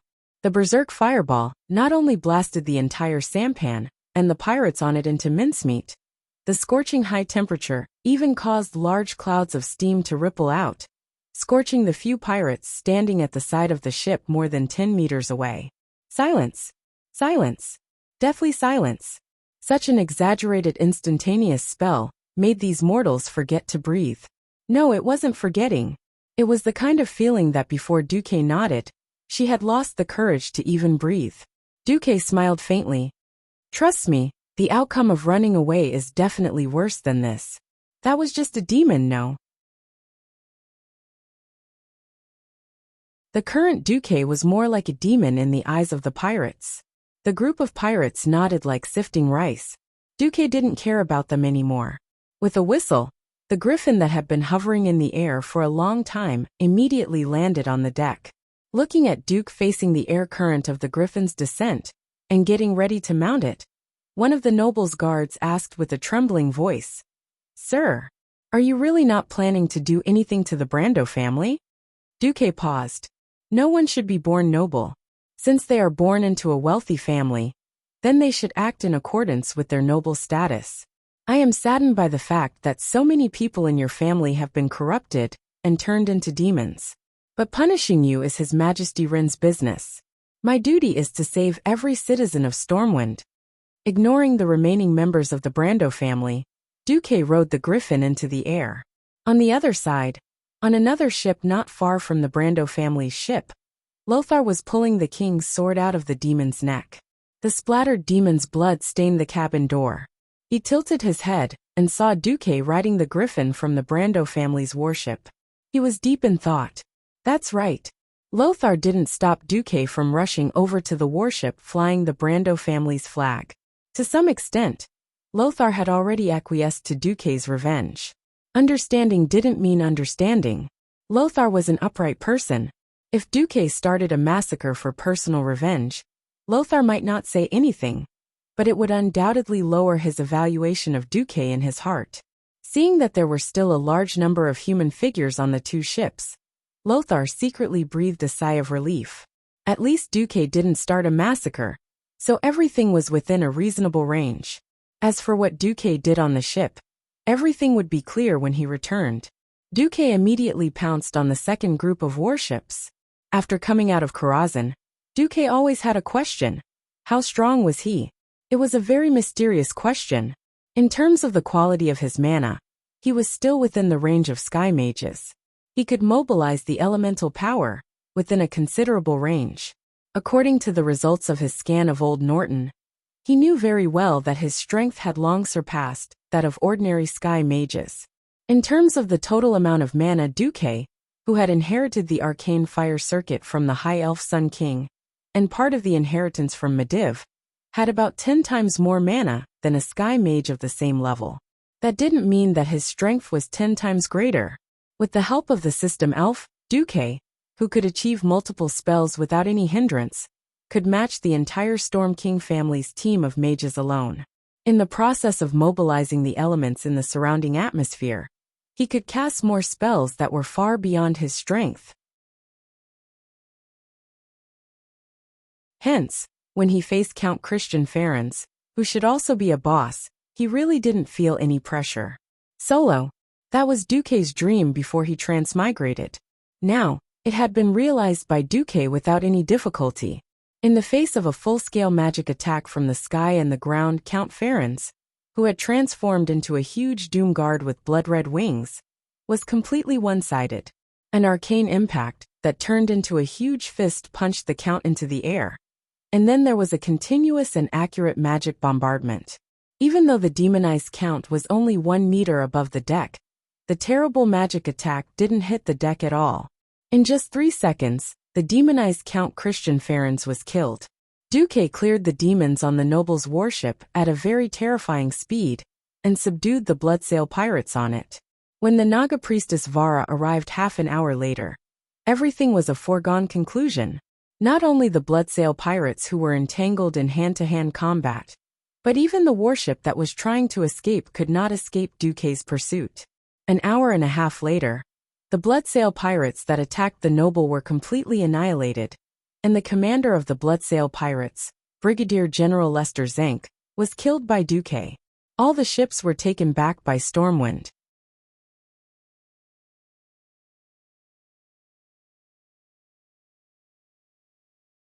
Chapter 175. On this day in August, fear and uneasiness lingered on the entire retreating fleet. The news that the noble's warships had been attacked by the Bloodsail pirates had been spread to the entire fleet through the Griffin Knights. Kurtira's Commodore Cook, who was experienced in naval battles, had originally decided to let the entire fleet return. However, the messenger sent by Lothar insisted that Anduin and Duque could deal with the enemy's fleet, and that the Murlocs led by Naga had already rushed over. After some hesitation, Cook decided to maintain 3/4 of the sail and deliberately split the fleet into two. The fleet of Kurtiras, which had a certain amount of combat power, would lead the way, while the transport ships at the back would still have a chance to escape if they saw that something was wrong. 3 hours later, a large number of Bloodsail pirates appeared on the horizon. The strange scarlet almost made the lookouts subconsciously ring the alarm bells. In fact, a young lookout really did so. However, Kurtiras, who had foreseen the danger, arranged for double the number of lookouts, and another more experienced lookout stopped the young man. "Wait, look at the flag on it." After seeing it clearly, all the lookouts were dumbfounded. "Captain, I suggest that you come and see this." Yes, it was indeed the warships of the Bloodsail pirates. The navy of Kurtiras, who were of the same lineage, would recognize those ships even if they were reduced to ashes. In order to maintain the flexibility of the ship in all winds, it had a single horizontal sail and 3 triangular sails. The ship's sides were specially raised for boarding battles, and a removable wooden outer deck was installed for cannonade battles. Everything was clearly telling the navy of Kurtiras that this was indeed an old adversary. However, the golden lion flag of Stormwind, hanging on the main mast, was telling the world that this was already the property of Stormwind. The eyes of the navy of Kurtiras were burning with passion. Before becoming the Bloodsail Pirates, the leader of the Bloodsail Pirates, Duke Fairville, had spent a lot of money to build the best warships in the whole of Kurtiras. In terms of quality alone, it was even above the main fleet of Admiral Dalen Proudmoore. The only difference was that the total number of ships that Duke Fairville had taken away was relatively small. There were only 12 large merchant ships and 24 warships. After modification and upgrading, these 36 ships were definitely the main force of the Bloodsail Pirates. Now that a total of 12 battleships had been taken away by the Stormwind, it would be strange if the people of Kurtiras were not envious. If they didn't know that Stormwind Kingdom was about to fall, they would have suspected that Stormwind Kingdom was going to threaten their position as the overlord of the sea. Not only that, but the standard of the newly built small warships was also quite good. In addition to the ships that the nobles had taken away, what appeared in front of the people of Kurtiras was a huge fleet composed of 70 warships of various sizes. If it weren't for the fact that they could see through the binoculars that the Naga and the Murlocs were escorting the Bloodsail Pirates to do their work, the people of Kurtiras might have gone mad with jealousy. Brigadier General Cook put down his binoculars and muttered to himself, "Damn it! If we didn't have a stronger green skin to deal with, I would definitely suggest the General suppress Stormwind when I get back." On Poseidon, Van Cleef leaned against the porthole and stared at the strange fleet that was sailing in the opposite direction from the south of the fleet. The distance between the two sides was so close that he could even see the despair and dejection on the faces of the nobles' private soldiers. That was definitely not the expression of joy after surviving a disaster. If he had to use a word to describe them, it would be stray dogs. Excited blood pumped out of Van Cleef's heart and ignited his entire body. He felt his body and soul burning. The nobles are finished. Those arrogant nobles are finished. This voice was so clear and real that Van Cleef almost couldn't control himself. No matter how Duque did it, when the rotten flesh was cut off, even if Stormwind City fell, Stormwind would usher in a new life. Unknowingly, Edwin Van Cleef's heart was filled with the light of Duque. It was a fanaticism that made him offer everything of himself, including his loyalty, his life, his soul, and even his most beloved daughter, Vanessa.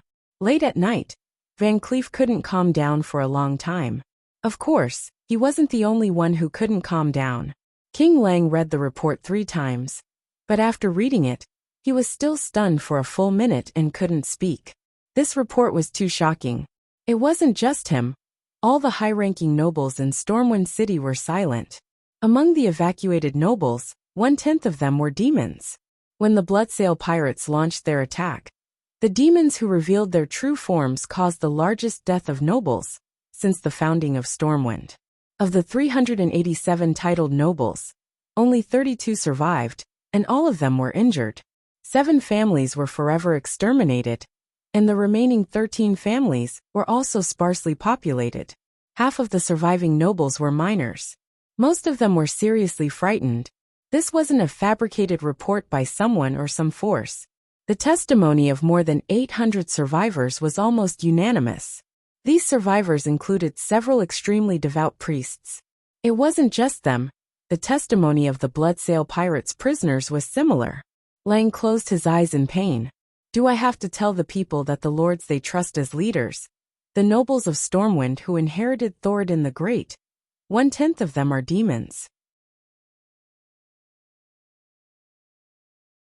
Lang's voice wasn't loud, but it clearly spread to every corner of the meeting hall. Everyone looked at each other in dismay. If they did that, it would be a huge blow to their morale. At this time, Count Carton, who used to be an ally of the Brando family, raised his hand and asked to speak. Why can't we think on the bright side? At least we got twice the number of ships. We have enough fishermen to act as sailors. We can evacuate the people twice as fast. Lang shuddered, and suddenly felt a little warmth in his chest.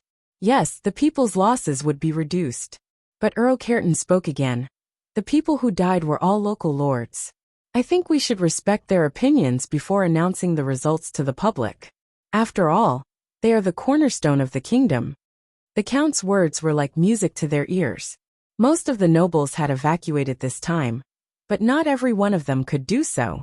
For example, the nobles with important military positions in the kingdom.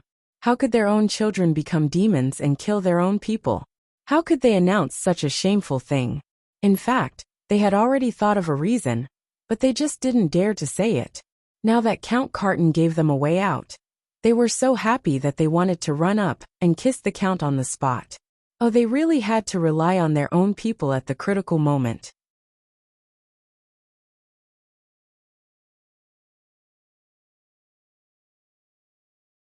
Chapter 176.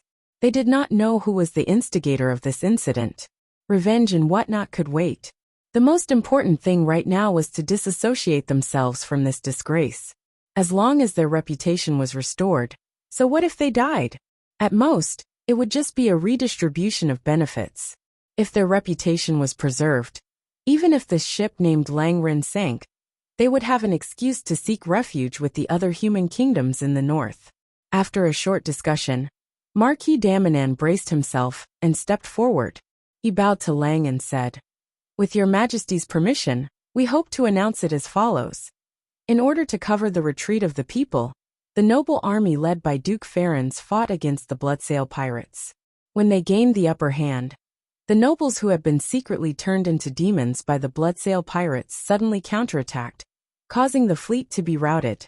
At this time, the brave and fearless Sir Lothar and Earl Marcus arrived on their griffins and cooperated with the remnants of the noble army to annihilate the Bloodsail pirates' sank fleet.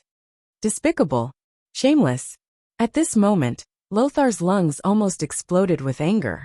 It was clearly you bunch of nobles who despicably robbed the warships of the Stormwind Navy. In order to transport away the dirty wealth filled with the blood and sweat of the people, you unexpectedly suffered a double attack from the pirates and demons. Yet you still don't forget to flatter yourself at this time? If not for Lang holding him down, he would have already exploded after receiving the news of the warships being seized. Lothar's hair stood on end. In the next second, he was about to draw his sword and behead this shameless man. But at this moment, Count Daminan was suddenly slapped away. Count Carton's slightly plump body spun twice in the air before falling heavily to the ground. Shameless. A thunderous roar shook the meeting hall. Not many nobles looked at the person who slapped Count Carton. He was the new generation of nobles, the most popular figure recently, Duke Marcus. This young duke had a more unyielding aura than Lothar. Duke abruptly waved his hand and pointed at Count Daminan, whose face was now swollen. While commoners risked their lives to dig moats for a ship ticket, you nobles throw a naval officer in a stormwind into the dock for a chest of gold. Lothar's eyebrows twitched. When 100,000 soldiers and civilians were prepared to risk their lives to bring up the rear, you guys didn't even care about how the warship would return, just to take away a beautiful maid. You guys even blew away the last soldier on the warship. Lord Bolvar Fordragon's cheeks burned. It's obviously the filthy wealth of you nobles that attracted the pirates. It's obvious that it's your own corrupted souls that brought about the depravity of the pirates. You have the cheek to claim that you're the heroes who fought against the pirates.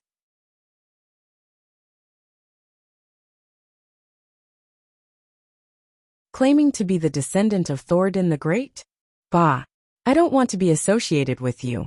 With that, Duque spat on Marquis Daminan's face. It was obvious that Duque had insulted Marquis Daminan. Every noble present felt that the spit was on their faces. King Lang trembled from head to toe. At this moment, Len was frantically asking himself, "Am I wrong? Was I really wrong?" Ever since he was young, the former king had always taught him that the nobles were the cornerstone of the kingdom, and that no one should touch the nobles. Lang had always regarded it as a sacred law, but as he grew older, he could not accept the actions of the nobles. Still, he always remembered the former king's blessing, and did not act ruthlessly against the nobles. At this moment, this scene was constantly stimulating Lang's conscience and sense of justice. It made him tremble uncontrollably. However, as the hope of the kingdom, Duque had a direct conflict with the old nobles, which was not what he wanted to see. For a moment, Lang was a little confused. On the other side, The nobles were in an uproar. Duque was a hothead. Why did he have to be so stupid? Why did he have to act up at this time? Shouldn't the nobles have discussed all the conditions behind the scenes? And only when the negotiations failed would they have no choice but to stand on their respective sides and fight? Flipping out at the slightest disagreement? That's why they hated those ignorant peasants becoming nobles. The nobles were smart. Of course, they would not entangle with Duque over this matter that had already been sentenced to death. Apologize.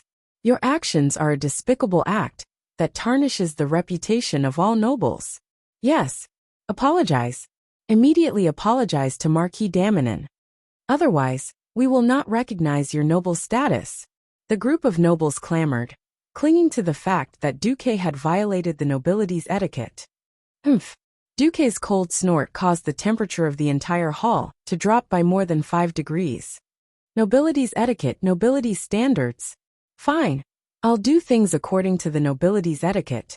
When Duque finished speaking, the nobles breathed a sigh of relief, thinking that the hothead Duque had finally given in. Who knew that in the next second, Duque would throw a white glove at the Marquis' face? Well, for the sake of etiquette, nobles would always wear white gloves. And throwing a white glove at the other party's face meant only one thing: a duel. When the conflict between two nobles was so big that it could no longer be resolved, they could settle it with a duel with a suitable notary. Those who refused to duel would be seen as the greatest shame of the nobles, and would never be accepted by other nobles for the rest of their lives. Duel. Didn't you think that I insulted you just now? Then duel with me to wash away the shame. Duque's cold and arrogant eyes stared at Marquis Daminon. That pair of indifferent eyes made the Marquis' hair stand on end. The next moment Duque pulled out his sword. Duque didn't have a sword of his own. It was a flame sword that he made out of fire elemental essence, and copied the standard longsword of Stormwind City out of thin air. The fire elemental essence that was supposed to be extremely hot and violent was actually as tame as a puppy in Duque's hand. If it wasn't for the blazing aura that could be clearly felt from a dozen meters away, no one would think that it was a real flame. No, I didn't think you insulted me. Marquis Daminon actually shrank back. Well, after killing so many people, one would naturally have a murderous aura. Duque made his debut killing gnolls, murlocs, nagas, and orcs. Recently, he had even roasted thousands of orcs into charcoal. His murderous aura was definitely at the level of overflowing dominance. On top of that, he had killed Sargeras. According to the legends, he had killed 7 people in the tribal camp. Even if Duque was known to be a swordsman, which nobleman would be stupid enough to fight him? You don't dare? You have no balls. Duque spat out his poisonous tongue mercilessly. Just when everyone thought that was the end, more than 3 dozen white gloves suddenly flew through the air and landed on the oily and disgusting faces of the nobles who had been heckling just now.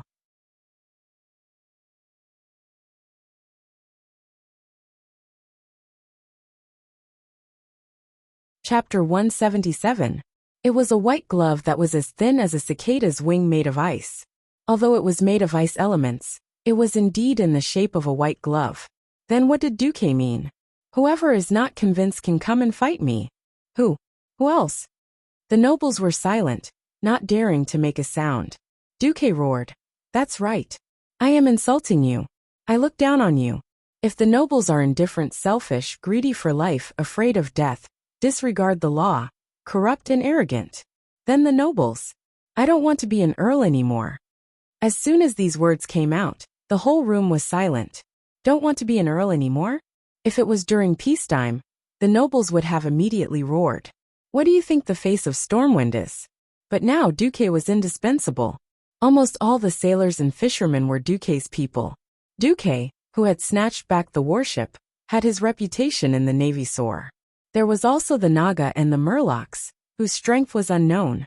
Countless people now only remembered Sea King Duque, who had saved everyone's lives, Duque, who had risked his life to kill the orc camp and burn hundreds of thousands of orcs, and Duque, who had risked his life to kill the Devil King for the survival of mankind.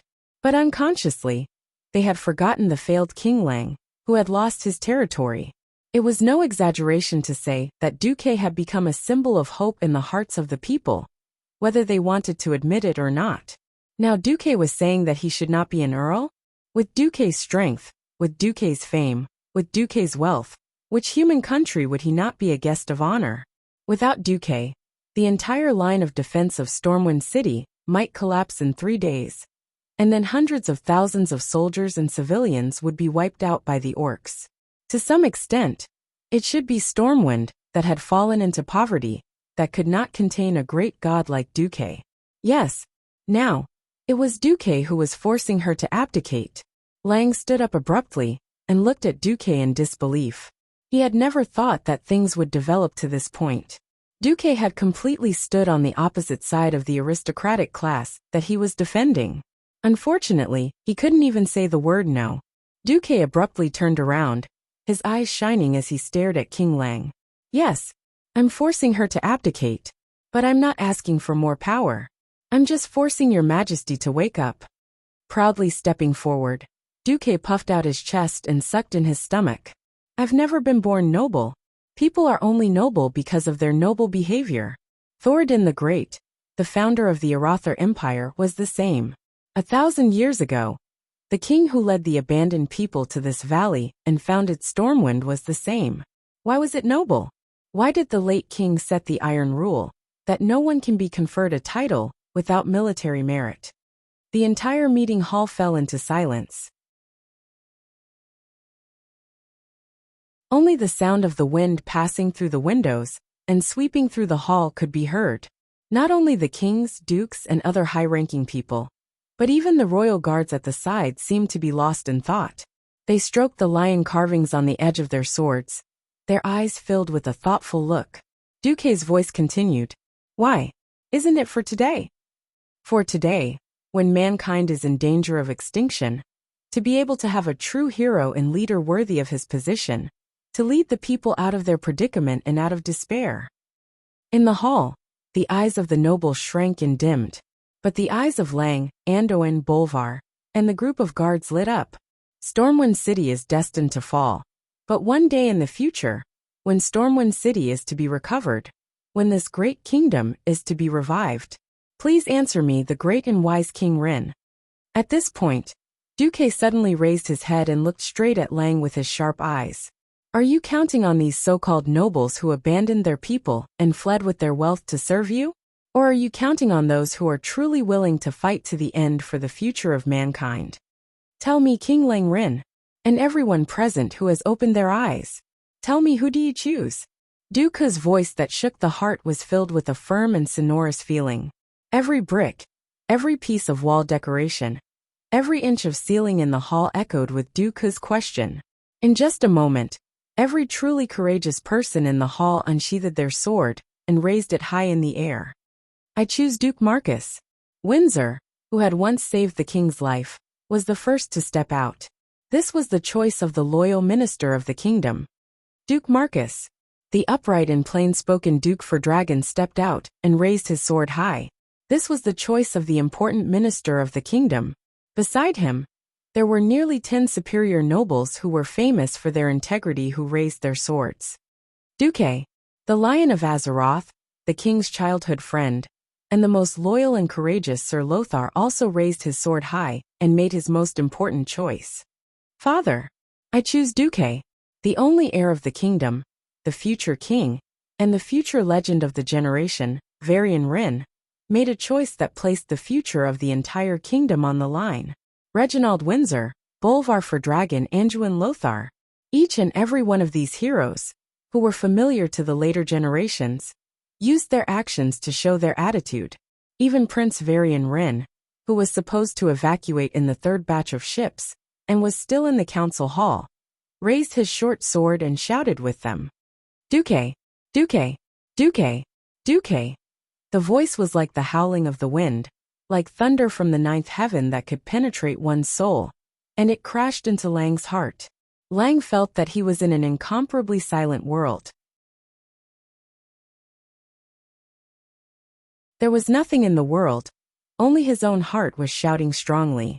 The voice that was becoming clearer and more precise came from himself, from his ancestors, and from the heroes who had sacrificed their lives for the survival and reproduction of mankind. Countless voices converged into a unique force, pushing him to make a choice at the crossroads of fate. Scorching hot blood rumbled as it flowed out from his heart, spreading to his 4 limbs, to his 5 viscera and 6 bowels, to every corner of his body, agitated and surging. Standing at the crossroads, his eyes seemed to see the future for a moment. To the left, he seemed to see the Stormwind, who trusted the corrupt nobles, completely destroyed in the flames. To the right, he seemed to see the destroyed Stormwind city, being reborn from the flames with the help of Duque, Anduin, and other loyal and capable ministers. Yes, he might not be able to see the end of this heroic epic. The new era must belong to the next generation, yet he was able to compose the most splendid beginning to this great human epic. For a moment, Clayan was so shocked that he could not control himself. He pulled out the king's sword and raised it above his head. His gaze seemed to penetrate the fog of fate. Lang made up his mind.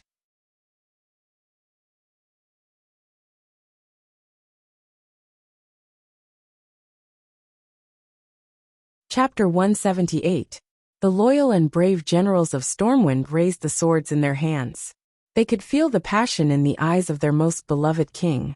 Unknowingly, their breathing and their hearts had synchronized with the king's. It was an inexplicable throbbing of their hearts. One by one, they entered a mysterious state of trance.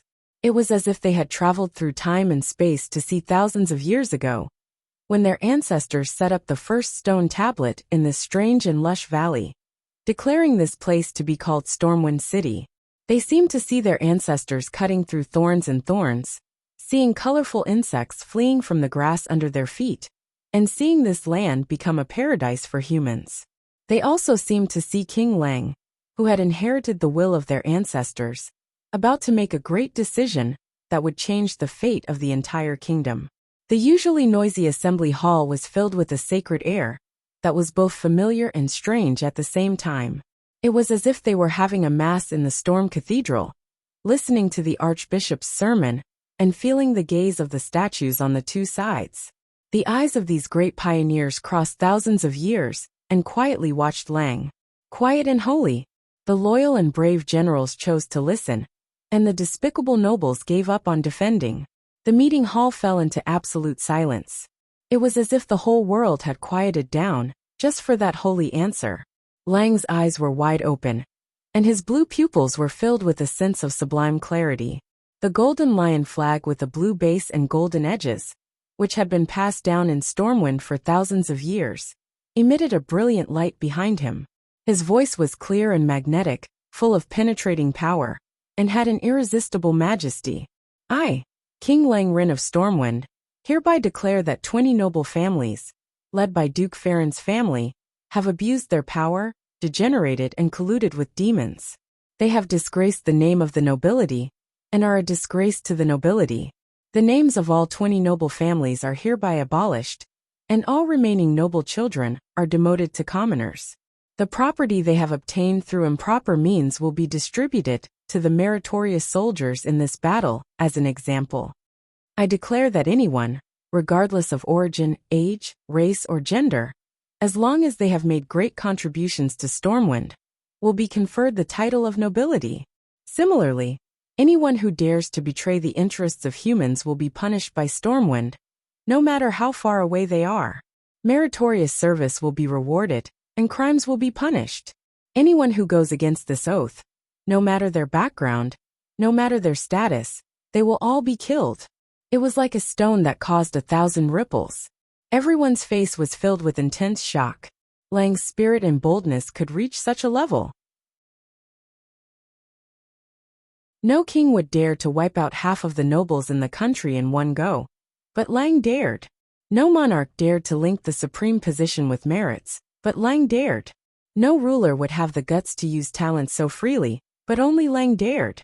Even though Duque's actions behind the scenes had caused shocking losses to the nobles, and placed it in front of Lang as a fait accompli, even though Duque had used the great crisis of the country's destruction to blackmail Lang, in the end, it was still Lang who made the decision. Lang had made the wisest decision. No, it was even wiser than Duque had expected. It was already the realm of a great man. Based on these 3 points, as long as Lang's Stormwind did not really destroy the country, and as long as Lang's bloodline and policies could continue, Lang was bound to leave a thick stroke in the history of humans in Azeroth. Everyone present felt that their souls had received some kind of mysterious sublimation at this moment. If the resistance against the invasion of the tribes was a glorious hymn, an epic that originally did not belong to a single person, then at this moment, there was only one protagonist, Lang Rin. For humans for Azeroth, Lang shouted. For humans for Azeroth, Duque, Anduin, and the others echoed in unison. The feeling of excitement lingered for a long time. Everyone's chest rose and fell violently. They looked at each other, and saw the same smile in each other's eyes. Lang glanced coldly at the nobles who had tried to force him to abdicate. Gentlemen, you may leave now. It's time to discuss confidential military affairs. It has nothing to do with you. Lothar and Duke Fordragon stepped forward at the same time. Beside them, more than 10 royal guards formed a fan shape. The nobles' mouths twitched, and there was an unconcealable cowardice in their eyes. In the end, they did not protest anymore and quietly left. This scene was painted into a famous painting by a later artist based on the eyewitness account. It was auctioned off for a sky-high price of 3 million gold coins. The title of the painting was The End of the Decaying Era. After the nobles left, the huge meeting hall seemed empty. Lang and the others immediately moved to a smaller, more private meeting room. Including the guards, there were no more than 20 people in the meeting room. But these people would become the core of Stormwind's power. If Stormwind could survive, Bolvar was firmly on Duque's side just now. But now he was the first to speak up. Oh, my wise Archmage Marcus. Although I would like to thank you for helping the kingdom get more than 50 ships, I can't take it anymore. When you and Lothar went to save the situation, the kingdom lost nearly 3,000 elite soldiers. This is the total number of those who died, and could no longer go to the battlefield. Everyone's expression was ugly. The kingdom could not afford to train a qualified soldier for too long.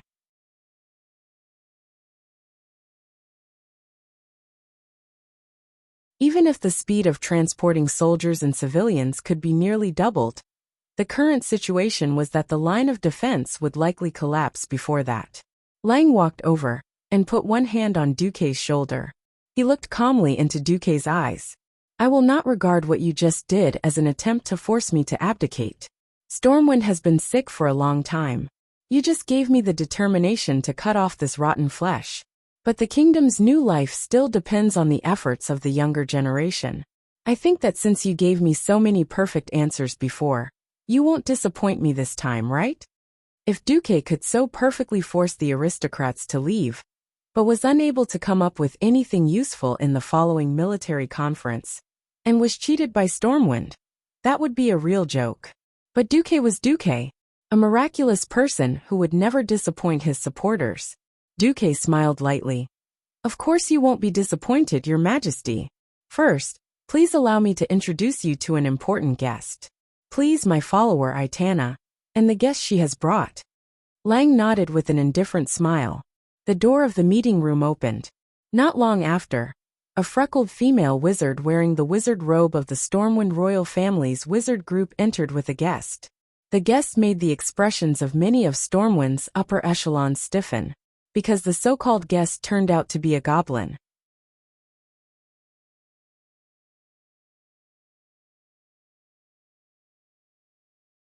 Chapter 179.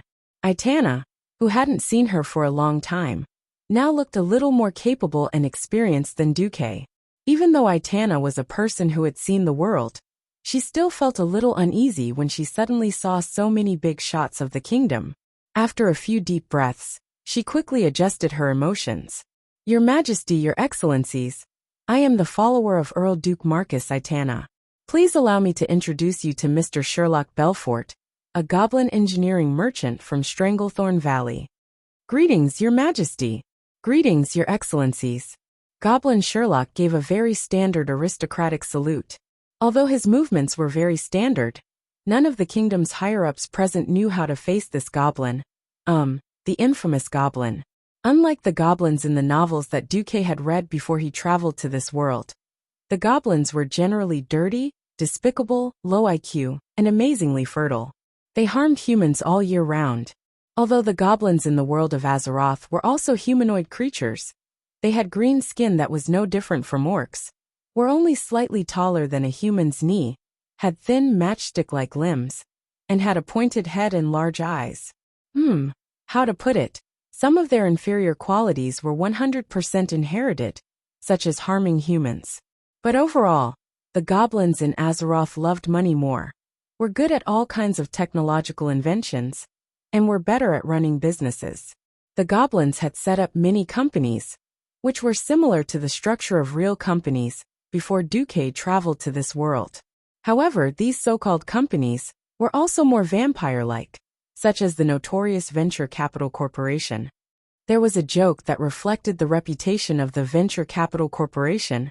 Very well, Venture Capital Corporation. Please join our company. We have investments in every corner of Azeroth. Someone asked, "What's the price?" Venture Capital Corporation. We're being hunted by the whole world. Someone was speechless. The actions of the goblins were absolutely abhorrent. Many night elf druids would kill every goblin they saw, and if they saw two, they would kill a pair. Seeing the appearance of the goblin merchant, Noxus pointed at his head at Duque without hesitation. What he meant was, "Are you crazy? They were actually working with gnomes." Duque smiled and ignored Lothar. He slightly changed the classic sentence from Das Kapital. "Hey, Sherlock, I heard that if there is a 20% profit, the goblins will be restless. If there is a 50% profit, the goblins will dare to take risks. If there is a 100% profit, the goblins will dare to take the risk of being hanged. If there is a 300% profit, the goblins will dare to trample all the laws of the world. Is it true?" Sherlock screamed on the spot. Slander. This was definitely slander. We goblins are of noble character.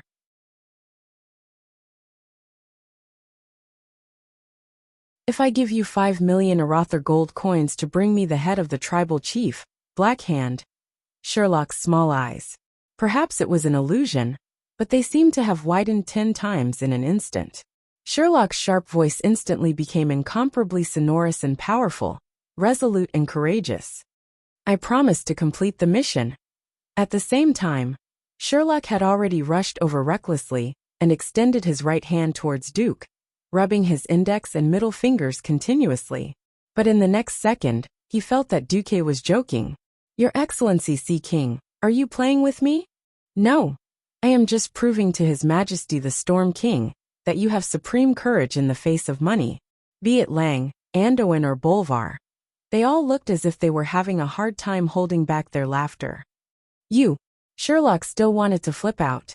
Duque's words were like a bucket of cold water poured over Sherlock's head. "Don't think that I don't know the strength of your so-called suicide squad. It might be possible for you to kill a tribe chief of 10. Great chief. If I really gave you the deposit, you would only send a group of cannon fodder to their deaths, and then run away with the highest deposit you could negotiate." Sherlock Belfort's face instantly turned pale. He lowered his head and stammered. That. We goblins are all trustworthy and pay attention to business ethics. How could we do such a thing?" As he spoke, under Duque's piercing gaze, Sherlock became more and more guilty. His pair of feet also moved towards the door unintentionally. Unexpectedly, a pair of magician's hands suddenly appeared behind Sherlock and lifted the short goblin in front of Duque. "I have no interest in the integrity of the goblins. The only thing I am interested in is the engineering craftsman in your venture capital company. What do you want? Has Itana already told you?" His life was in the hands of this terrifying mage. Sherlock nodded his head like an aggrieved little wife. "All right, I want to add another condition. If everything explodes before it is thrown out, for every person on our side that is injured, I will take the life of one of your relatives, cut off one of your fingers, and deduct 100 boxes of money." Sherlock was indifferent to the previous conditions, but when Duque said 100 boxes of money for each damaged item, Sherlock suddenly made a sound like a pig being slaughtered. He bared his fangs and brandished his claws. "No goblin will accept such conditions. Don't even think about it." Duque sneered. What if I increase the price by 10% and double the quantity? 30% higher. Sherlock immediately calmed down and bargained. Nonsense, don't think I don't know what you are using. Heavy rock could be made into high explosive, iron ingot, and silk. And it would be done. With such low cost, you still dare to charge me 30% more? Sherlock was dumbfounded.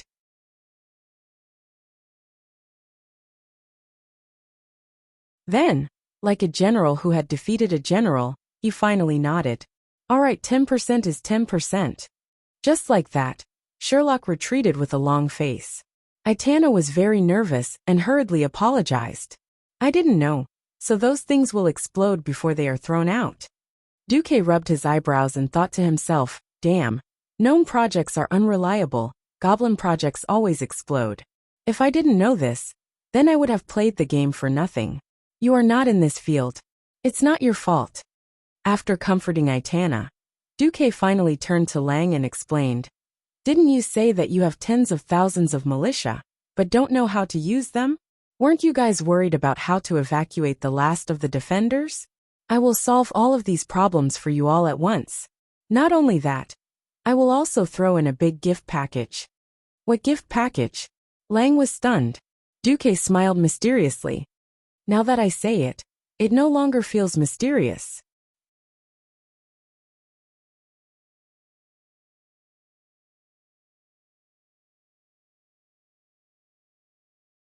Chapter 180. For 2 days in a row, the east and north walls of Stormwind City were filled with battle cries. However, the people of Stormwind City would never have thought that such a terrifying battle was just a test by the Horde. Yes, it was just a test. During the absence of Duque and Anduin, Bolvar was in charge of the defense. Although he knew that the Horde was only sending 1,000 men to test the waters, Bolvar had no choice but to fight with all his might. The difference in individual combat power was too obvious. There were moats, barbicans, city walls, arrow towers, and towering hills equipped with catapults. Such a three-dimensional defense system only erased the disadvantage that the humans had when fighting against the orcs in terms of individual combat. The battle was still very difficult. The 5-meter-tall city wall was still too short for the tall and strong orcs, who were unreasonably strong in terms of athleticism. Orgrim gave Blackhand a stupid idea, but it was also the most effective one, and Bolvar was at a loss of what to do. Fill the river when you see it, build a slope when you see it. The laborers who were dwarves in the eyes of the Horde's warriors, but were burly men in the eyes of the humans, carried a large number of rocks, and braved the deadly rain of javelins to throw the rocks into the moat, before turning around and leaving. The process repeated. In just a day, the urgently dug moat was filled by nearly a third. Duke Bolvar could not imagine how tragic the situation would be when the humans were forced to fight the green-skinned monsters in the streets, after losing their geographical advantage. However, the greatest consolation was that Duque had returned. His strength alone was no less than half of the Wang family's team of mages. Are you really not going to do anything? Lothar asked Duque on top of an arrow tower. Duque shook his head. No, I'm not going to do anything. It's more beneficial for us. Why? Because our main opponent is the chief's deputy, or Grim, and not the chief himself. Lothar recalled what Garona had said about the tribe's chiefs and well-known figures. He remembered that Orgrim's specialty was that he was wiser than the other orcs. He's a powerful orc warrior with the wisdom of a shaman's. Duque explained. If I had saved the situation from the start, Orgrim would have been able to identify the weak points in the defensive line faster. In fact, my final defensive position is not here. I still have to rely on you guys here. Lothar played with an iron lump with a wooden handle as long as a palm. Are you sure we can survive 10 days with this? Duque said with absolute certainty. I'm sure. All right, I believe you. The rumbling of tribal war drums could be heard from every corner of the city wall near the mountain range. Old Dem was a porter. Apart from his strength, he was practically useless.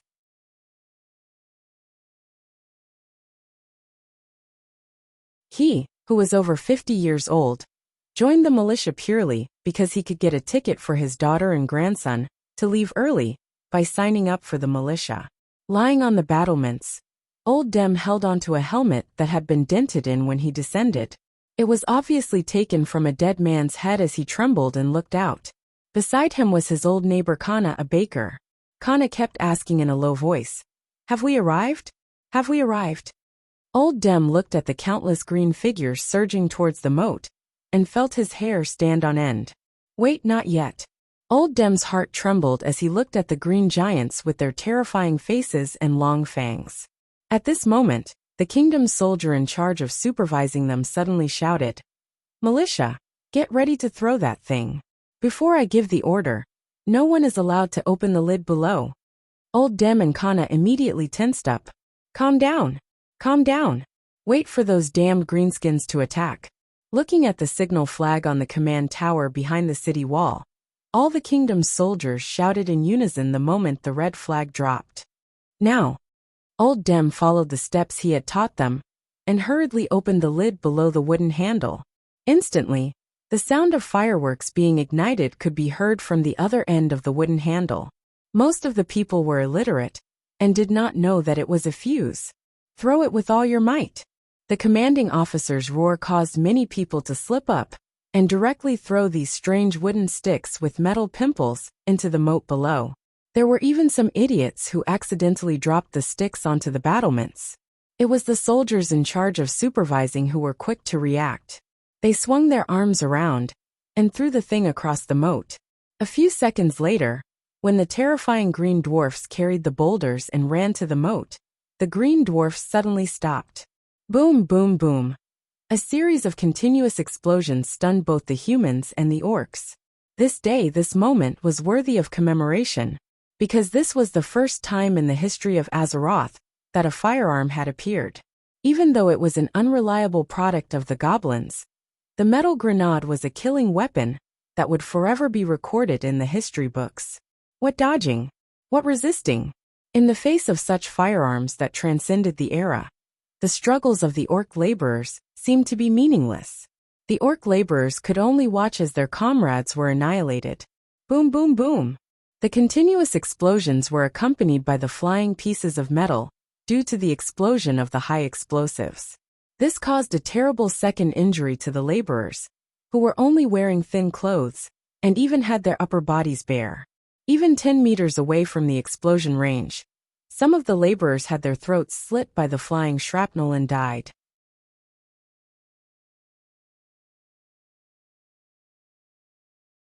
The first batch of metal grenades not only took the lives of all the orc laborers by the riverbank in an instant, some of the grenades that fell into the water also exploded into the sky. In the face of such a terrifying and incomprehensible scene, the orc laborers began to waver. They abandoned their duties and forgot that there was a supervising team not far behind them. They threw down the rocks that should have fallen into the moat and turned to run. However, most of them did not run far before they were killed by the orc supervising team, as if they were chopping vegetables. "What is that?" Orgrim cried out in shock. "Let the second wave go." Great Chieftain Blackhand did not care. The second wave of laborers screamed and cried as they were forced to go forward by the orc soldiers with machetes and axes. However, the green formation once again collapsed after another batch of strange lumps of wood was suddenly thrown down from the city wall. The laborers broke down even earlier than their comrades who had died earlier. Almost as soon as the explosion sounded, the last batch of them started to run back. To escape the death that the supervising team brought upon them, they even waved the huge rocks in their hands in an attempt to resist. Of course, they were all cut down in pools of blood without exception. "What the hell is that?" Orgrim roared.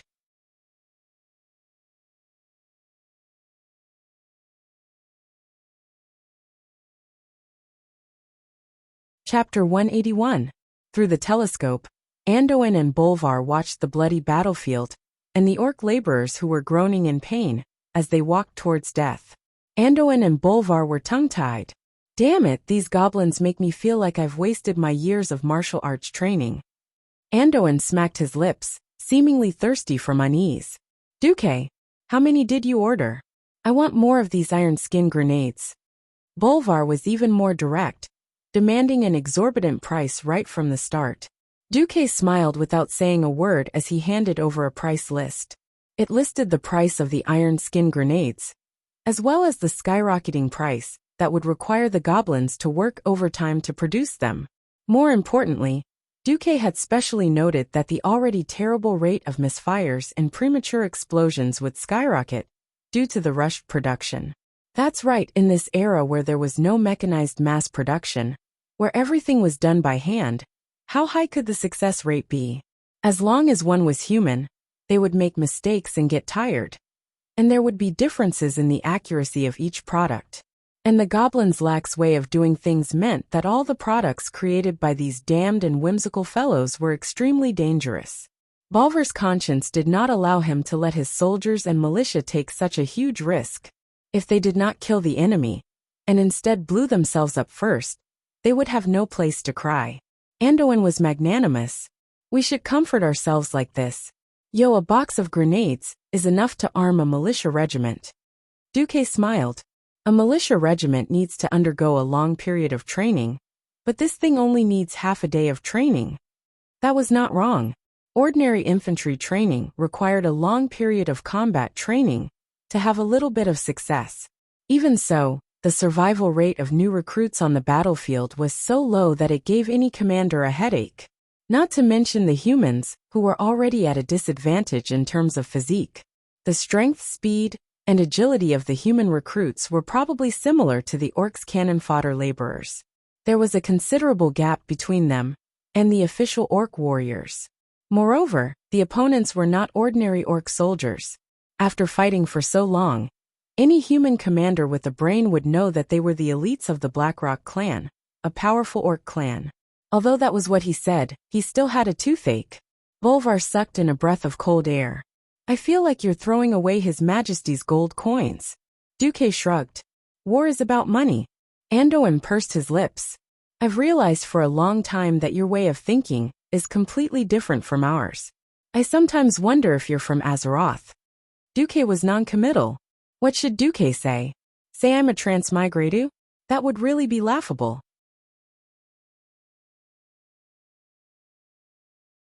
The archers, who had long been determined to be useless against the orcs, were once again used to deal with the orcs.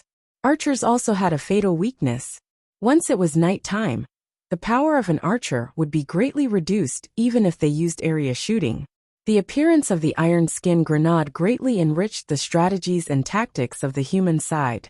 After all, an archer needed to aim properly, and a grenade would explode everywhere. As time passed, the orcs also discovered the drawbacks of the iron skin grenades. These metal lumps that made loud noises were a great threat to the orc laborers. However, to the real orc warriors, especially those who wore more armor, it was not a fatal injury.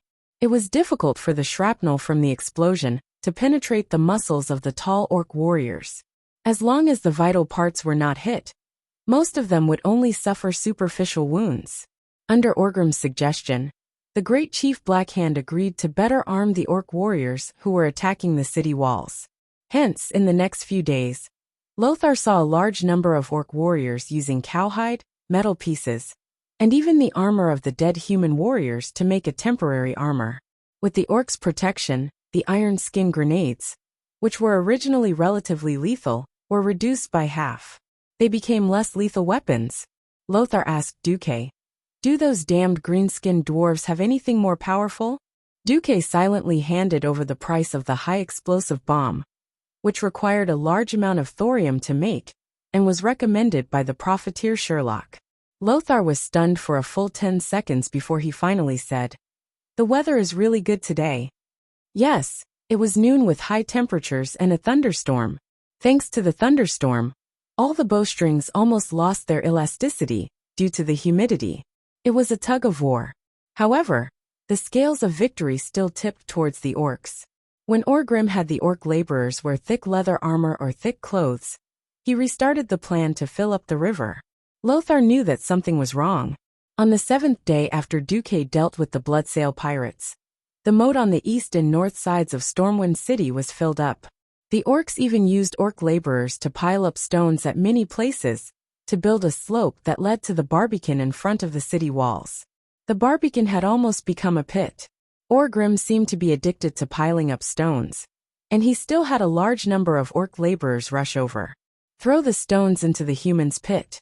If you can't make it back, then throw yourself in as well. That was Orgrim's order to these weak orc laborers.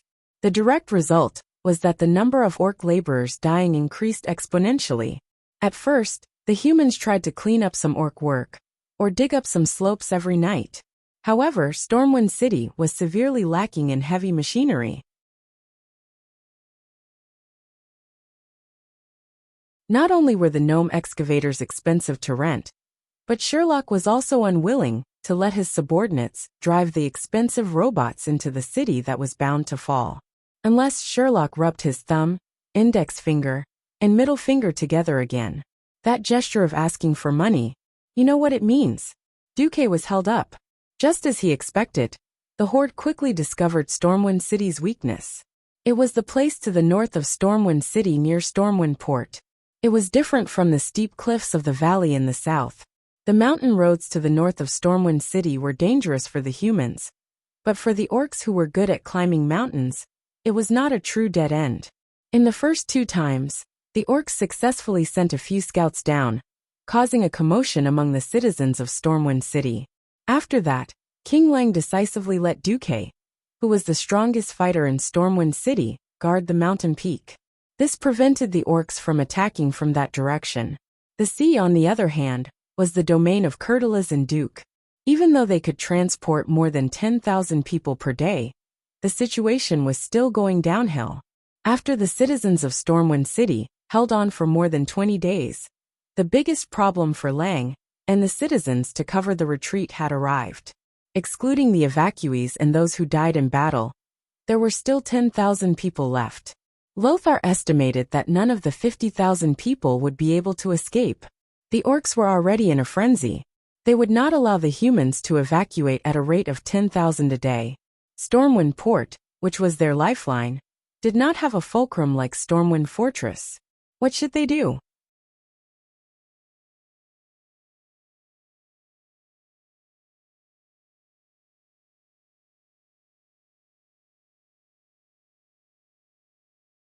Chapter 182. Over at the Horde, Orgrim was troubled as well. This was because there was a very important fulcrum in his plan that he couldn't break through. The fulcrum was Garona, the female beastman that Orgrim had caught by accident, but she had a tough backbone that exceeded Orgrim's expectations. Perhaps it had something to do with Garona, growing up as a slave. She had an unimaginable tolerance for pain. The straightforward beastmen weren't good at interrogations. All of their interrogation methods were based on simple violence.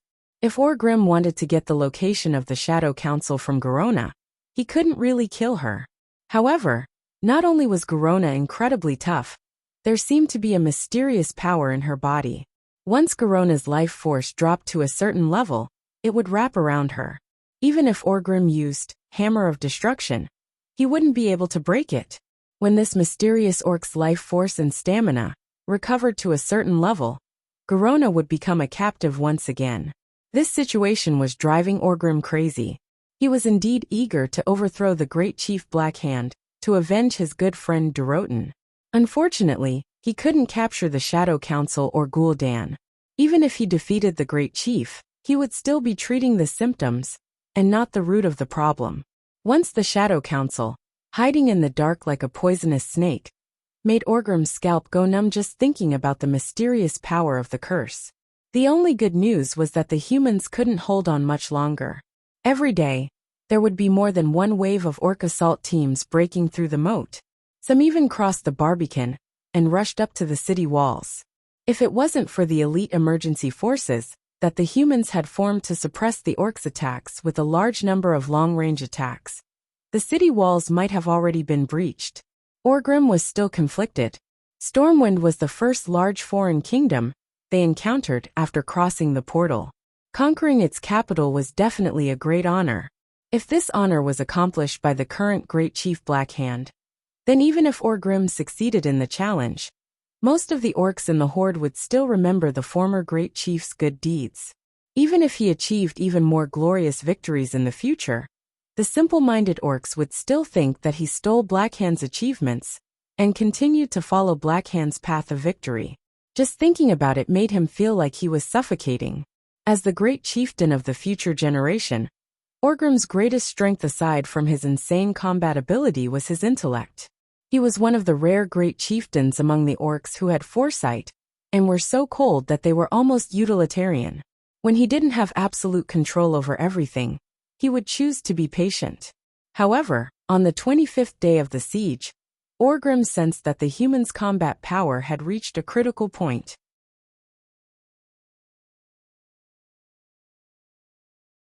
You said that there are no more than 100,000 humans in Stormwind City? Orgrim had a complicated reaction to the scout's report. Yes, when the situation is calm, humans can evacuate about 10,000 people a day. However, there have been a few days of strong winds and heavy rain recently, and the retreat of the humans has almost come to a halt, the scout leader reported. Orgrim felt his heart ache.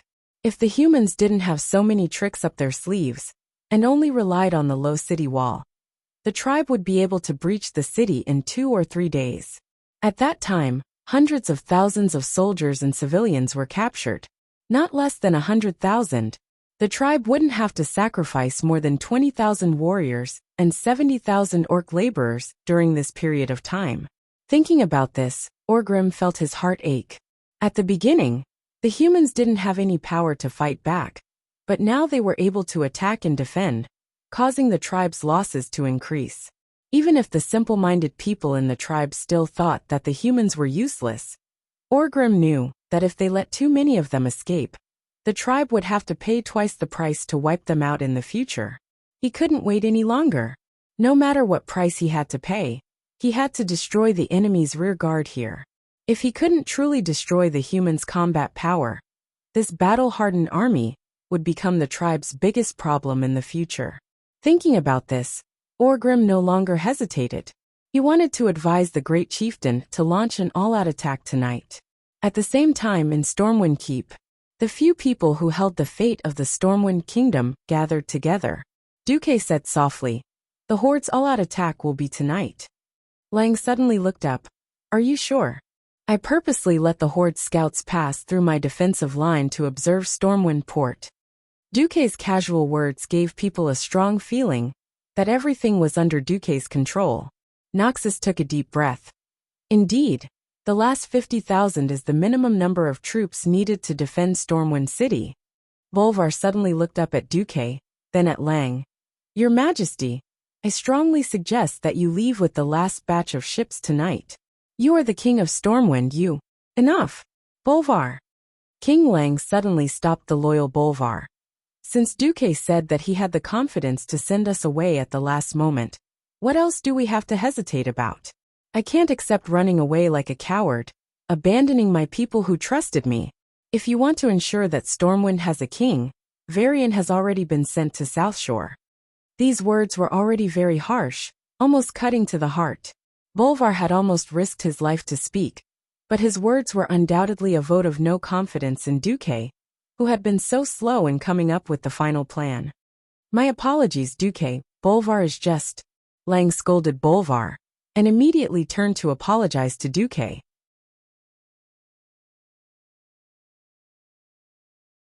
"No, this is my problem. I should not have used His Majesty as a part of the plan." "No, Duque, you did nothing wrong. You have already explained to me the risks that I will face. At worst, I, the King of Bereavement, will die for my country. No, it should be said that if this plan does not succeed, I would rather die for my country. I do not have the face to beg those fellows for charity like a stray dog." Lang suddenly raised his head, looking straight at Bolvar and the other most loyal subjects. Everyone could see the will to die in Lang's eyes. Wise and great, these had always been Lang's labels. But very few people had thought that Lang would rather die than submit, and would be so unyielding. Perhaps many people would think that losing to the powerful orcs was not such a shameful thing. But they neglected the feelings of a king who was determined to achieve great things, but had to give up his own capital and the 1,000-year foundation of his ancestors. Duque also sighed. In history, because Lang was assassinated, Stormwind City fell, and Lothar was forced to go into exile with the little Prince Varian. Now, history had changed slightly, but the strength of the orcs had not changed. If not for Duque, perhaps Lang would still have died here. Alright, as long as you all listen to me, I can guarantee that even if Stormwind City falls, we will still be able to bite off a piece of meat from those green-skinned monsters.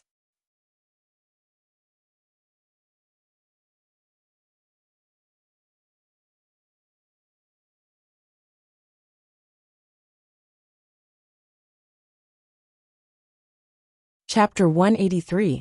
For those who had never experienced a war, any description of a war would be feeble and hollow. Once, Duque naively thought that he could save everybody, but Lothar modified Duque's plan slightly. It was a magic image that was almost a video. There were no signs of life on the scorched land. Thick pillars of smoke that reached the sky were everywhere. The once prosperous fields had been abandoned, and the end of the horizon was full of dilapidated houses. The streets were littered with corpses. There were strong farmers, skinny old men, pregnant women with big bellies, and children less than 10 years old.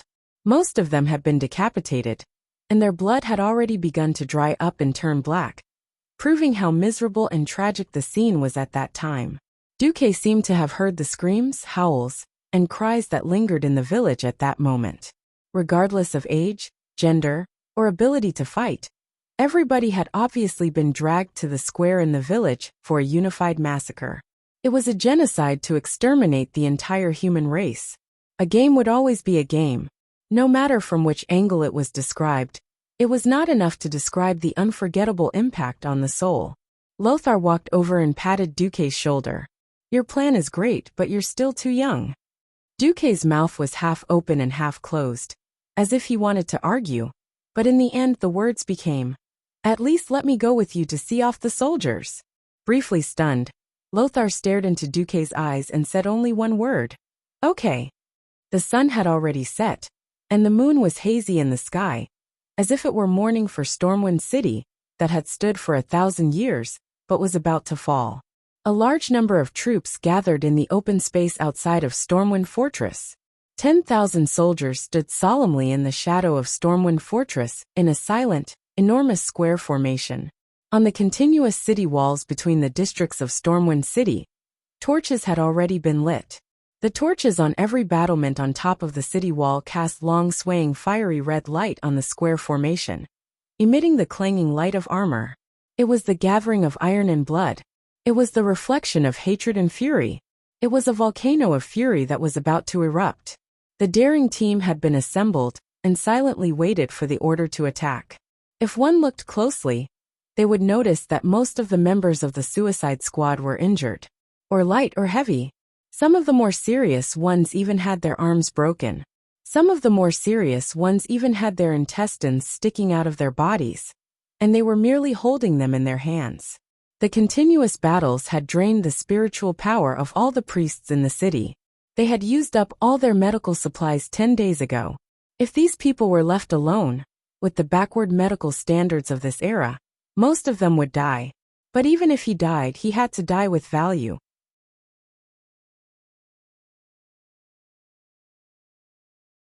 Suddenly, a clear command sounded. His Majesty Rin has arrived. Salute.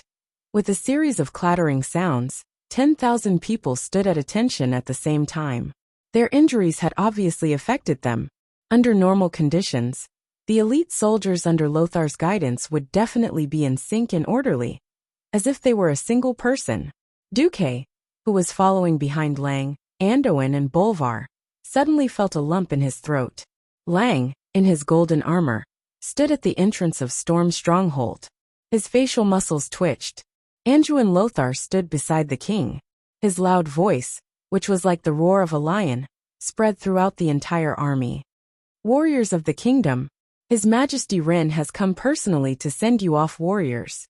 Silence. Nearly 10,000 people once again stood at attention and put their feet together.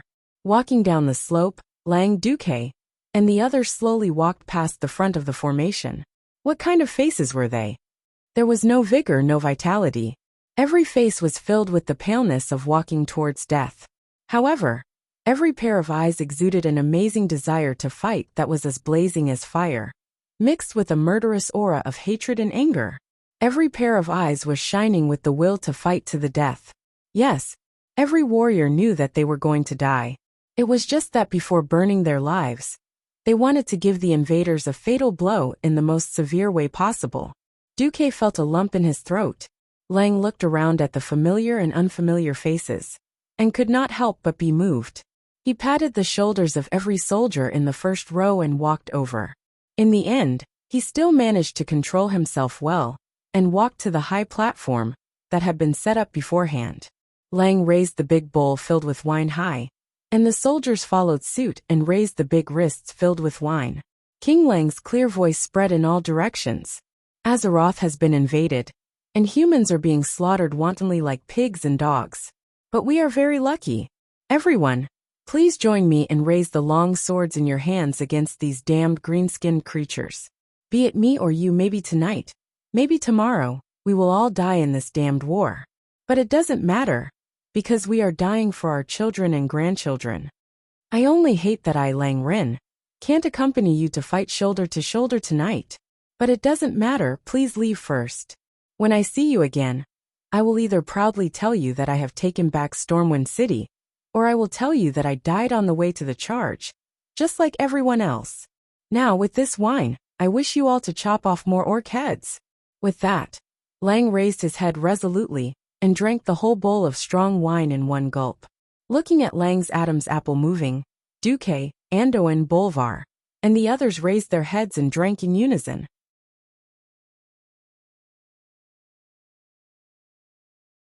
It had to be said that this kind of golden wine originating from the dwarves had a strange, fiery feeling. The fiery turbulence rushed into his throat and flowed down his esophagus into his stomach. Duque suddenly felt a burning sensation all over his body.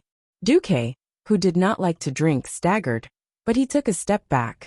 Duque immediately steadied himself. Sir Marcus, I heard that you were the one who suggested this battle, so I would like to ask one last question. A veteran with his head wrapped in bandages and an empty left arm stepped out of the ranks. He raised the large plate of wine high and saluted Duque. There was a low buzz of discussion among the soldiers. Duque took a step forward, his mouth still spewing the strong smell of wine. But his mind was very clear. You ask, I will answer. The veteran grinned. It was a mouth with teeth stained with dirt. I am a rough man. I do not understand magic, nor do I understand any plans. I only know that my wife and children have died in this battle, so I have nothing to worry about. I just want to ask you, tonight, how many orc lives can my death be exchanged for? This was not only the voice of the veteran, but also the voice of the 10,000 warriors who were about to die. They were not afraid of death. The key was whether it was worth it. Duke's body trembled and he roared, 1 for 10, and I will use the head of the orc chief to lay the foundation for the heroic souls of our brothers. The veteran laughed proudly. Ha ha ha. I originally thought that killing 1 would be enough, and killing 2 would be a profit. I did not expect that I could go to hell while looking at the head of the tribe's chief. Ha ha ha ha. Even if I die, I am willing. He resolutely drank the wine in the large bowl in his hand, and with a crisp crack, he smashed the large plate into pieces. Behind him, 10,000 soldiers sat in the same position, and the sound of plates smashing could be heard. With tears in his eyes, Lang raised his hand. Set off.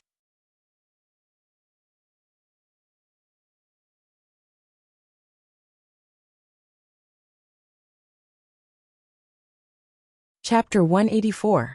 The soldiers' heroic spirit soared to the sky, and they roared thunderously in a deep voice. Your Majesty, we will make a move first. Okay. Clayan raised his sword. The cold light of the sword reflected off Clayan's handsome, but no longer young face, under the bright light of the fire. At this moment Duke, who was standing beside Clayan, was affected by the tragic atmosphere. Unbeknownst to him, his tears had already begun to fall. An hour later, the Horde's war drums sounded as if they had agreed. The boorish roars of the Horde's warriors came from the east and north of the mountain range again. Dozens of goblins' special flares shot into the air and chased away the darkness. The horde's attacking troops could be seen clearly. Not only were the smooth mountain paths filled with muscular Blackrock warriors, but there were also countless thick ropes hanging down from the steep mountain walls. And the burly figures of the orcs could be seen clearly. It was a real green tide. The sound of crossbows kept coming from the city wall. But the orcs continued to crazily rush towards the city wall despite the barrage of crossbow cannons and falling rocks. An orc's helmet and head were smashed into pieces by a rock, and his burly body fell down. He quickly became a stepping stone for the next orc, and he continued to rush up the city wall along the slope of rocks. An orc's chest was pierced by a javelin, but he still endured the feeling of his life slipping away, and threw his battle axe at a human warrior on the city wall. Fierce battles were taking place in every corner of the entire eastern and northern city walls. The final battle had begun. The orcs were attacking Stormwind City, a golden lion that was riddled with scars. But even though it was weak, even though it was no match for the orcs, this lion still opened its sharp claws and gave the invaders the fiercest revenge. Not far away, Orgrim held his famous hammer of destruction and stood there in a daze. He saw the humans launch a brave and desperate counterattack against the orcs on the top of the city wall. Then, they were once again drowned by the orcs' green tide.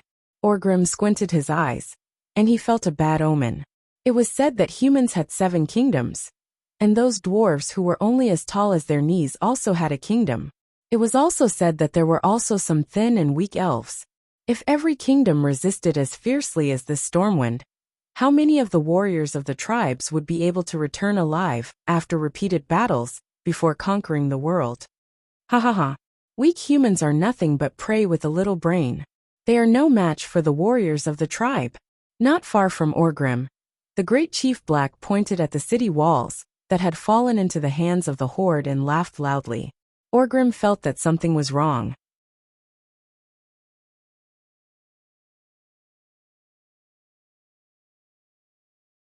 Compared to the human elites he had fought a few days ago, these humans were clearly already injured before they charged at him, even though they seemed to be in a frenzied state of morale. Orgrim even ran to one of the watchtowers and was shocked to find that many of the dead soldiers had broken legs. Jumping off the arrow tower, Orgrim found Black Hand. Great Chieftain, something's not right. The human elites aren't here. Black Hand raised his hardened black hand and pointed in all directions. There were roars and roars everywhere, and the sounds of fighting could be heard everywhere. Obviously, the weak humans are still putting up a resistance. Even if Orgrim didn't want to admit it, it was true. The sounds of fighting could not lie. At this time, an outpost rushed back to report. Reporting to Great Chief, the human defenders are retreating to the west port. But every block of the human city has walls and moats, and the resistance is very fierce. Ha ha ha. Stupid humans. Black Hand clutched his stomach and laughed. Orgrim saw from the light of the fire that the humans had turned almost every big house in the city into a stronghold. They had built barricades and ditches at every street entrance, forming small camps. Looking at the fierce resistance, it seemed like they were going to fight the horde in the streets. Fighting in the streets. Seeing this, Orgrim couldn't help but sneer.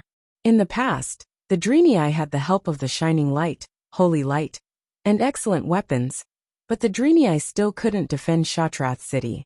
In urban warfare, where individual strength was the most important, Orgrim didn't think that any race could win against the warriors of the Horde. Black Hand laughed maniacally. If the human cities had more defenses like the outer city walls, and they used all their forces to defend the city walls, then the Horde might have to pay more sacrifices. But these weak humans are stupid. They actually want to fight in the streets. Ha ha ha. This time, it wasn't just Orgrim. All the chieftains around Black Hand laughed along with him. Ha ha ha. No warrior is a match for the strongest warrior, the beast men. In urban warfare, the javelins and cannons are useless. The humans are dead. Black Hand waved his huge hand. Attack through the night. We can't let a single human escape. You can take the other spoils of war, but leave the head of the opposing chief to me. Yes, the chiefs of the small and medium-sized tribes were overjoyed. They listened to the order and dispersed, returning to their own tribes to command their troops. Orgrim, Lead your people to the port as soon as possible. I don't want to let another human escape. Understood.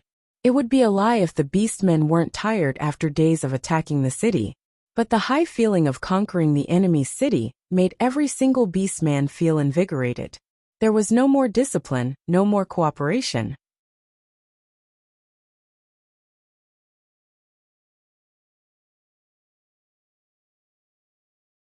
The beastmen that remained near Stormwind City came out in full force. They slaughtered their way through every street and alley in Stormwind City. They killed anyone they saw, and if they saw something new they would take it. Looking at the shiny gold and silver, the beastmen didn't think much of it. They just felt that it would be nice to melt them and make them into tooth ornaments. But when they saw the superior weapons of the humans, especially the sharp battle axes, the beastmen would often fight each other to fight over these rare spoils of war. Because this was the moment of victory, and also the blessing of the chief. The rough roars of the beastmen, and the long line of raised torches filled every road, and every street of Stormwind City. The sound of reckless footsteps gradually replaced the sounds of fierce fighting. No beastman cared where the humans went. Perhaps the humans were hiding in those big houses called churches and trembling. On every ugly green face, besides malevolence, there was also brutality and ecstasy that had been suppressed for a long time. Victory. Even though the humans had caused them a lot of trouble, victory was victory.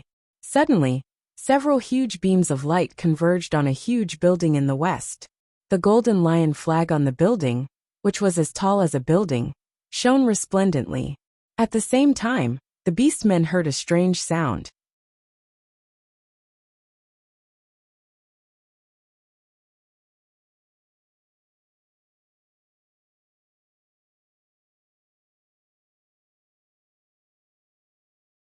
Chapter 185. Woo woo woo. The melodious sound of the horn seemed to come from beyond the heavens, or from ancient times. It was desolate and heroic.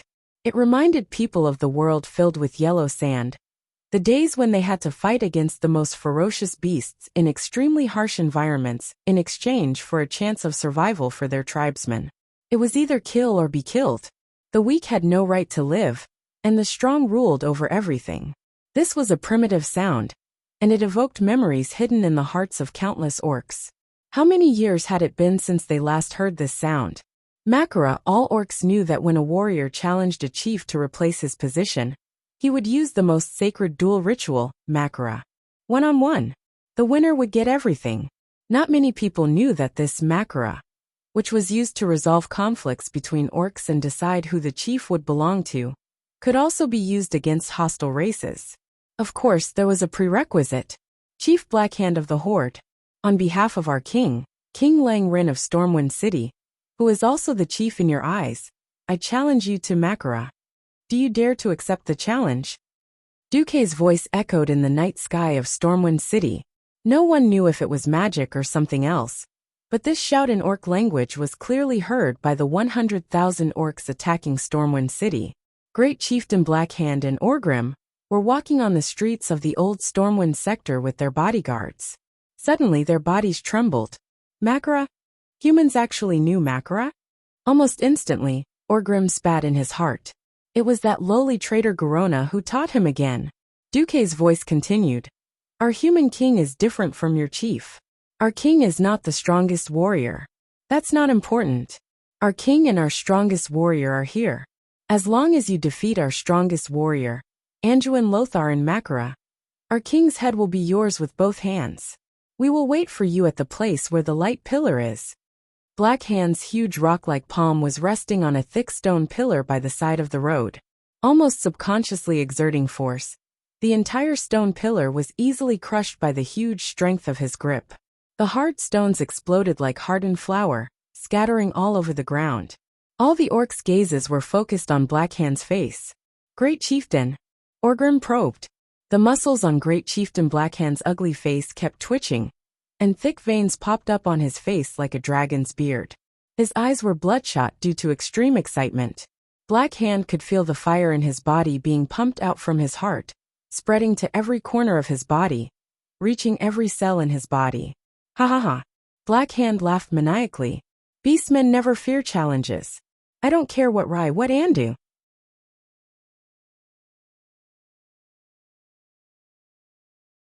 Their heads are mine, all mine. Orgrim immediately understood and shouted to the side. Relay the order of the great chieftain. The great chieftain has decided to accept the humans, Makara, and forbid any attacks on the humans near the light pillars. The messengers scattered in all directions, and soon, the rough roars of the messengers could be heard everywhere. The great chieftain has accepted the Makara. Forbid any attacks on the humans near the light pillars. Let's go. The clouds dispersed, and the moonlight shone on the ground. Together with the light from the torches, the two huge dragon-shaped shoulder ornaments on the great chieftain's shoulders were ghastly pale. On the other side, in the church area of Stormwind City, on the steps of the Stormwind City Cathedral, Ryan sat on a red velvet throne with golden edges on the 9 steps. Anduin and Bolvar stood beside Ryan, one on the left and the other on the right, in their military attire. Will the great chieftain of the Beastmen really come? Bolvar asked Duque for the 3rd time. Enough, Bolvar. Duque's analysis will not be wrong. The Beastman chieftain, who is most obsessed with personal merit, will not let go of such an opportunity.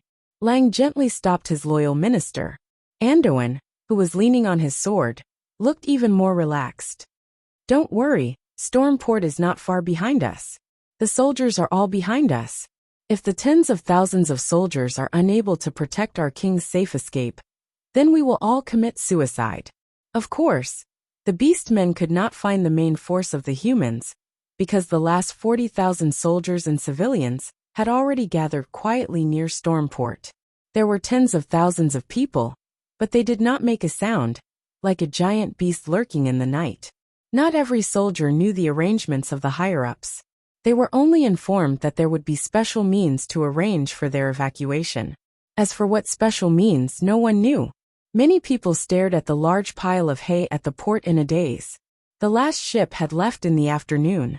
The soldiers scratched their heads and could not figure out how to evacuate.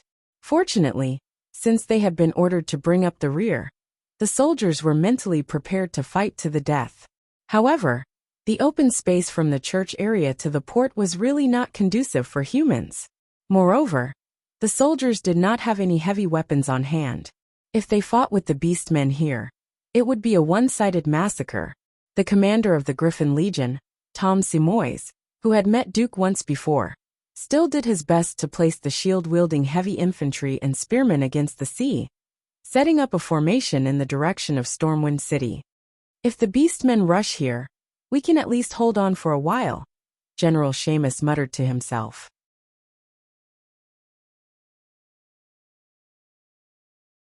When he heard that the plan was proposed by Duque, Seamus did not know why, but he kept thinking of the legendary master of Duque, who fought against the Beastmen at the Red Ridge Mountains. That kind of spirit of 1 against 10,000, of taking the head of the enemy's general amidst thousands of men and horses, still deeply shocked his heart. Woo woo! A long horn sounded in the east of Storm City. Lang, Anduin, and Bolvar all looked up at Duque at the same time. A faint smile appeared at the corner of Duque's mouth. Chief Blackhand has accepted your challenge. Lothar. A smile also appeared on Lothar's enchanting face. He and Lang looked at each other. Lang nodded heavily. Go, Anduin. My life and the future of Stormwind are in your hands. Lothar bowed deeply, and then turned to Duque. Sigh, sometimes I really admire you. You have mastered the Orc language, and their customs in such a short time. I have learned from Ga, that assassin for so long, but I only know a few words in the Orc language. Duque smiled mischievously. I found a large number of Orc books in Karazhan. I have read a lot. I will not lie to you. There were no books about Orcs in Karazhan at all. Duque was completely lying. Lothar did not know. All right, I will rely on you for the translation later.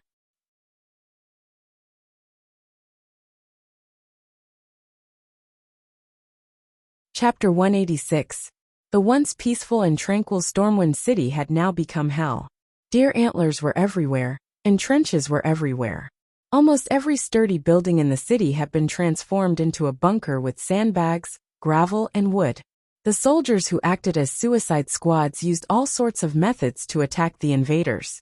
The javelin throwers hid behind a window on the third floor, continuously shooting at the attacking beastmen. In the beastman army advancing along the main road, there were beastmen who were shot and fell to the ground. But the beastman soldiers did not care, and only continued to attack fiercely. Whether it was the human barricades or the bunkers that had been transformed from mansions, the various beastman clans fought to launch wave after wave of attacks. The green tide flooded one position after another. First was the capital of the Dreenii, Shatrath City, then the human Stormwind City. Which city would it be next? The beastman soldiers did not think too much about it. The sense of pride and glory from conquering the enemy's capital had long made the beastmen lose their minds. Most of Stormwind City had already fallen into the flames of war. But the human positions were layered like a woman's dress. Every time they tore apart a position, they would see the next one. They did not even have time to plant the clan's flag. A human position that was responsible for providing cover would definitely throw a rain of javelins. That kind of mutual cover, like an endless line of fortifications, gave the attacking beastman commanders a headache. The bloodletting of the tribes was unknowingly expanding. Just as the battles in every area were extremely fierce, a huge and silent army came straight to the Stormwind City Church District. Over here, with the huge and beautiful Stormwind City Cathedral behind them, nearly 1,000 royal guards stood with swords in hand, waiting in formation. Over there, the great chief beastman guards, who were more burly than normal beastmen, with an average height of nearly 3 meters, came forward with great chief Blackhand and Orgrim. These elite beastman guards wore thick black leather armor that covered almost their entire bodies. They wore ferocious shoulder guards that towered into the sky with sharp bone spikes. On their heads were full iron-horned helmets that were meticulously made by the best beastman laborers. In one hand, they carried a huge battle axe that they had collected from the humans. In the eyes of these humans, the huge battle axe that required 2 hands to lift was just a one-handed axe in the hands of the elite beastman guards. Lang narrowed his eyes. The green crowd parted to the left and right like a tidal wave. Great Chief Blackhand, who was over 3.5 meters tall, walked forward with Orgrim, who was holding the hammer of destruction.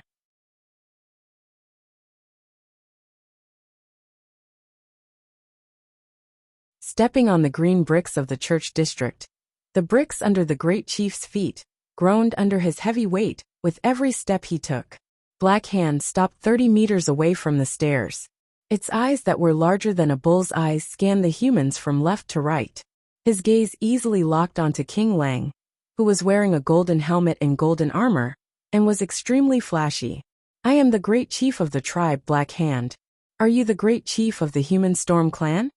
Blackhand's booming voice shook everyone's eardrums. Naturally, Blackhand spoke in the Orc language. Lang Lothar, and the others all tilted their heads to look at the translator Duque. "This guy is the Orc chieftain Blackhand. He's asking about your identity, your majesty," Duque replied politely. "Tell him," Lang said. Duque bowed slightly and turned to Blackhand. With his left palm facing up, he made an introduction gesture and said in the Orc language, "Blackhand, in front of you is the Honorable King of Stormwind Lang Rin.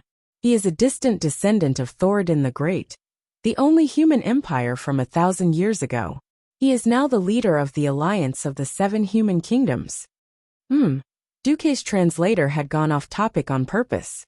No one in the tribe knew the human language, and no one in Stormwind City knew the Orc language. It was just a matter of a few words from Duque. Duque's tone was no different from the introduction of the ceremonial officer. No one realized that Duque was about to do something bad. Duque then pointed at Lothar. "And this is the direct descendant of Thoradin the Great, the strongest human warrior, Sir Anduin Lothar." Seeing Duque introduce himself, Lothar stood at attention, unsheathed his sword, and held it vertically in front of his chest. Blackhand was a simple-minded guy. He blinked, pointed at Lang, and replied in a booming voice, "You mean Lang is not only the chieftain of this clan, but also the chieftain of the 7 clans?" Duque quickly repeated Blackhand's words. "Reply to him. Use a more dignified tone," Lang said softly. Duque used a chicken feather as a token of authority. Black Hand. His Majesty takes pity on your low brain capacity.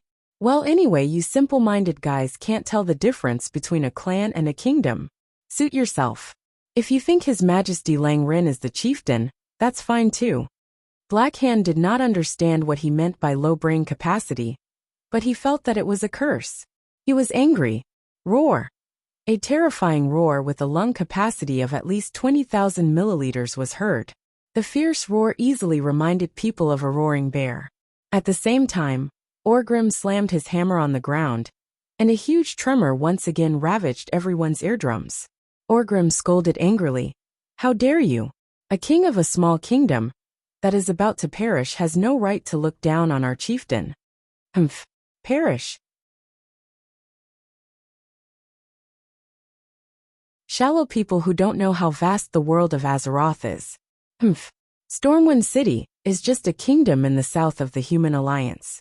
Even if you take down Stormwind City, it will only be equivalent to you destroying a clan. Duque did not back down. The orcs were showing signs of going crazy. Of course, Lothar was not to be outdone. He raised his sword, and all the royal guards put down their shields.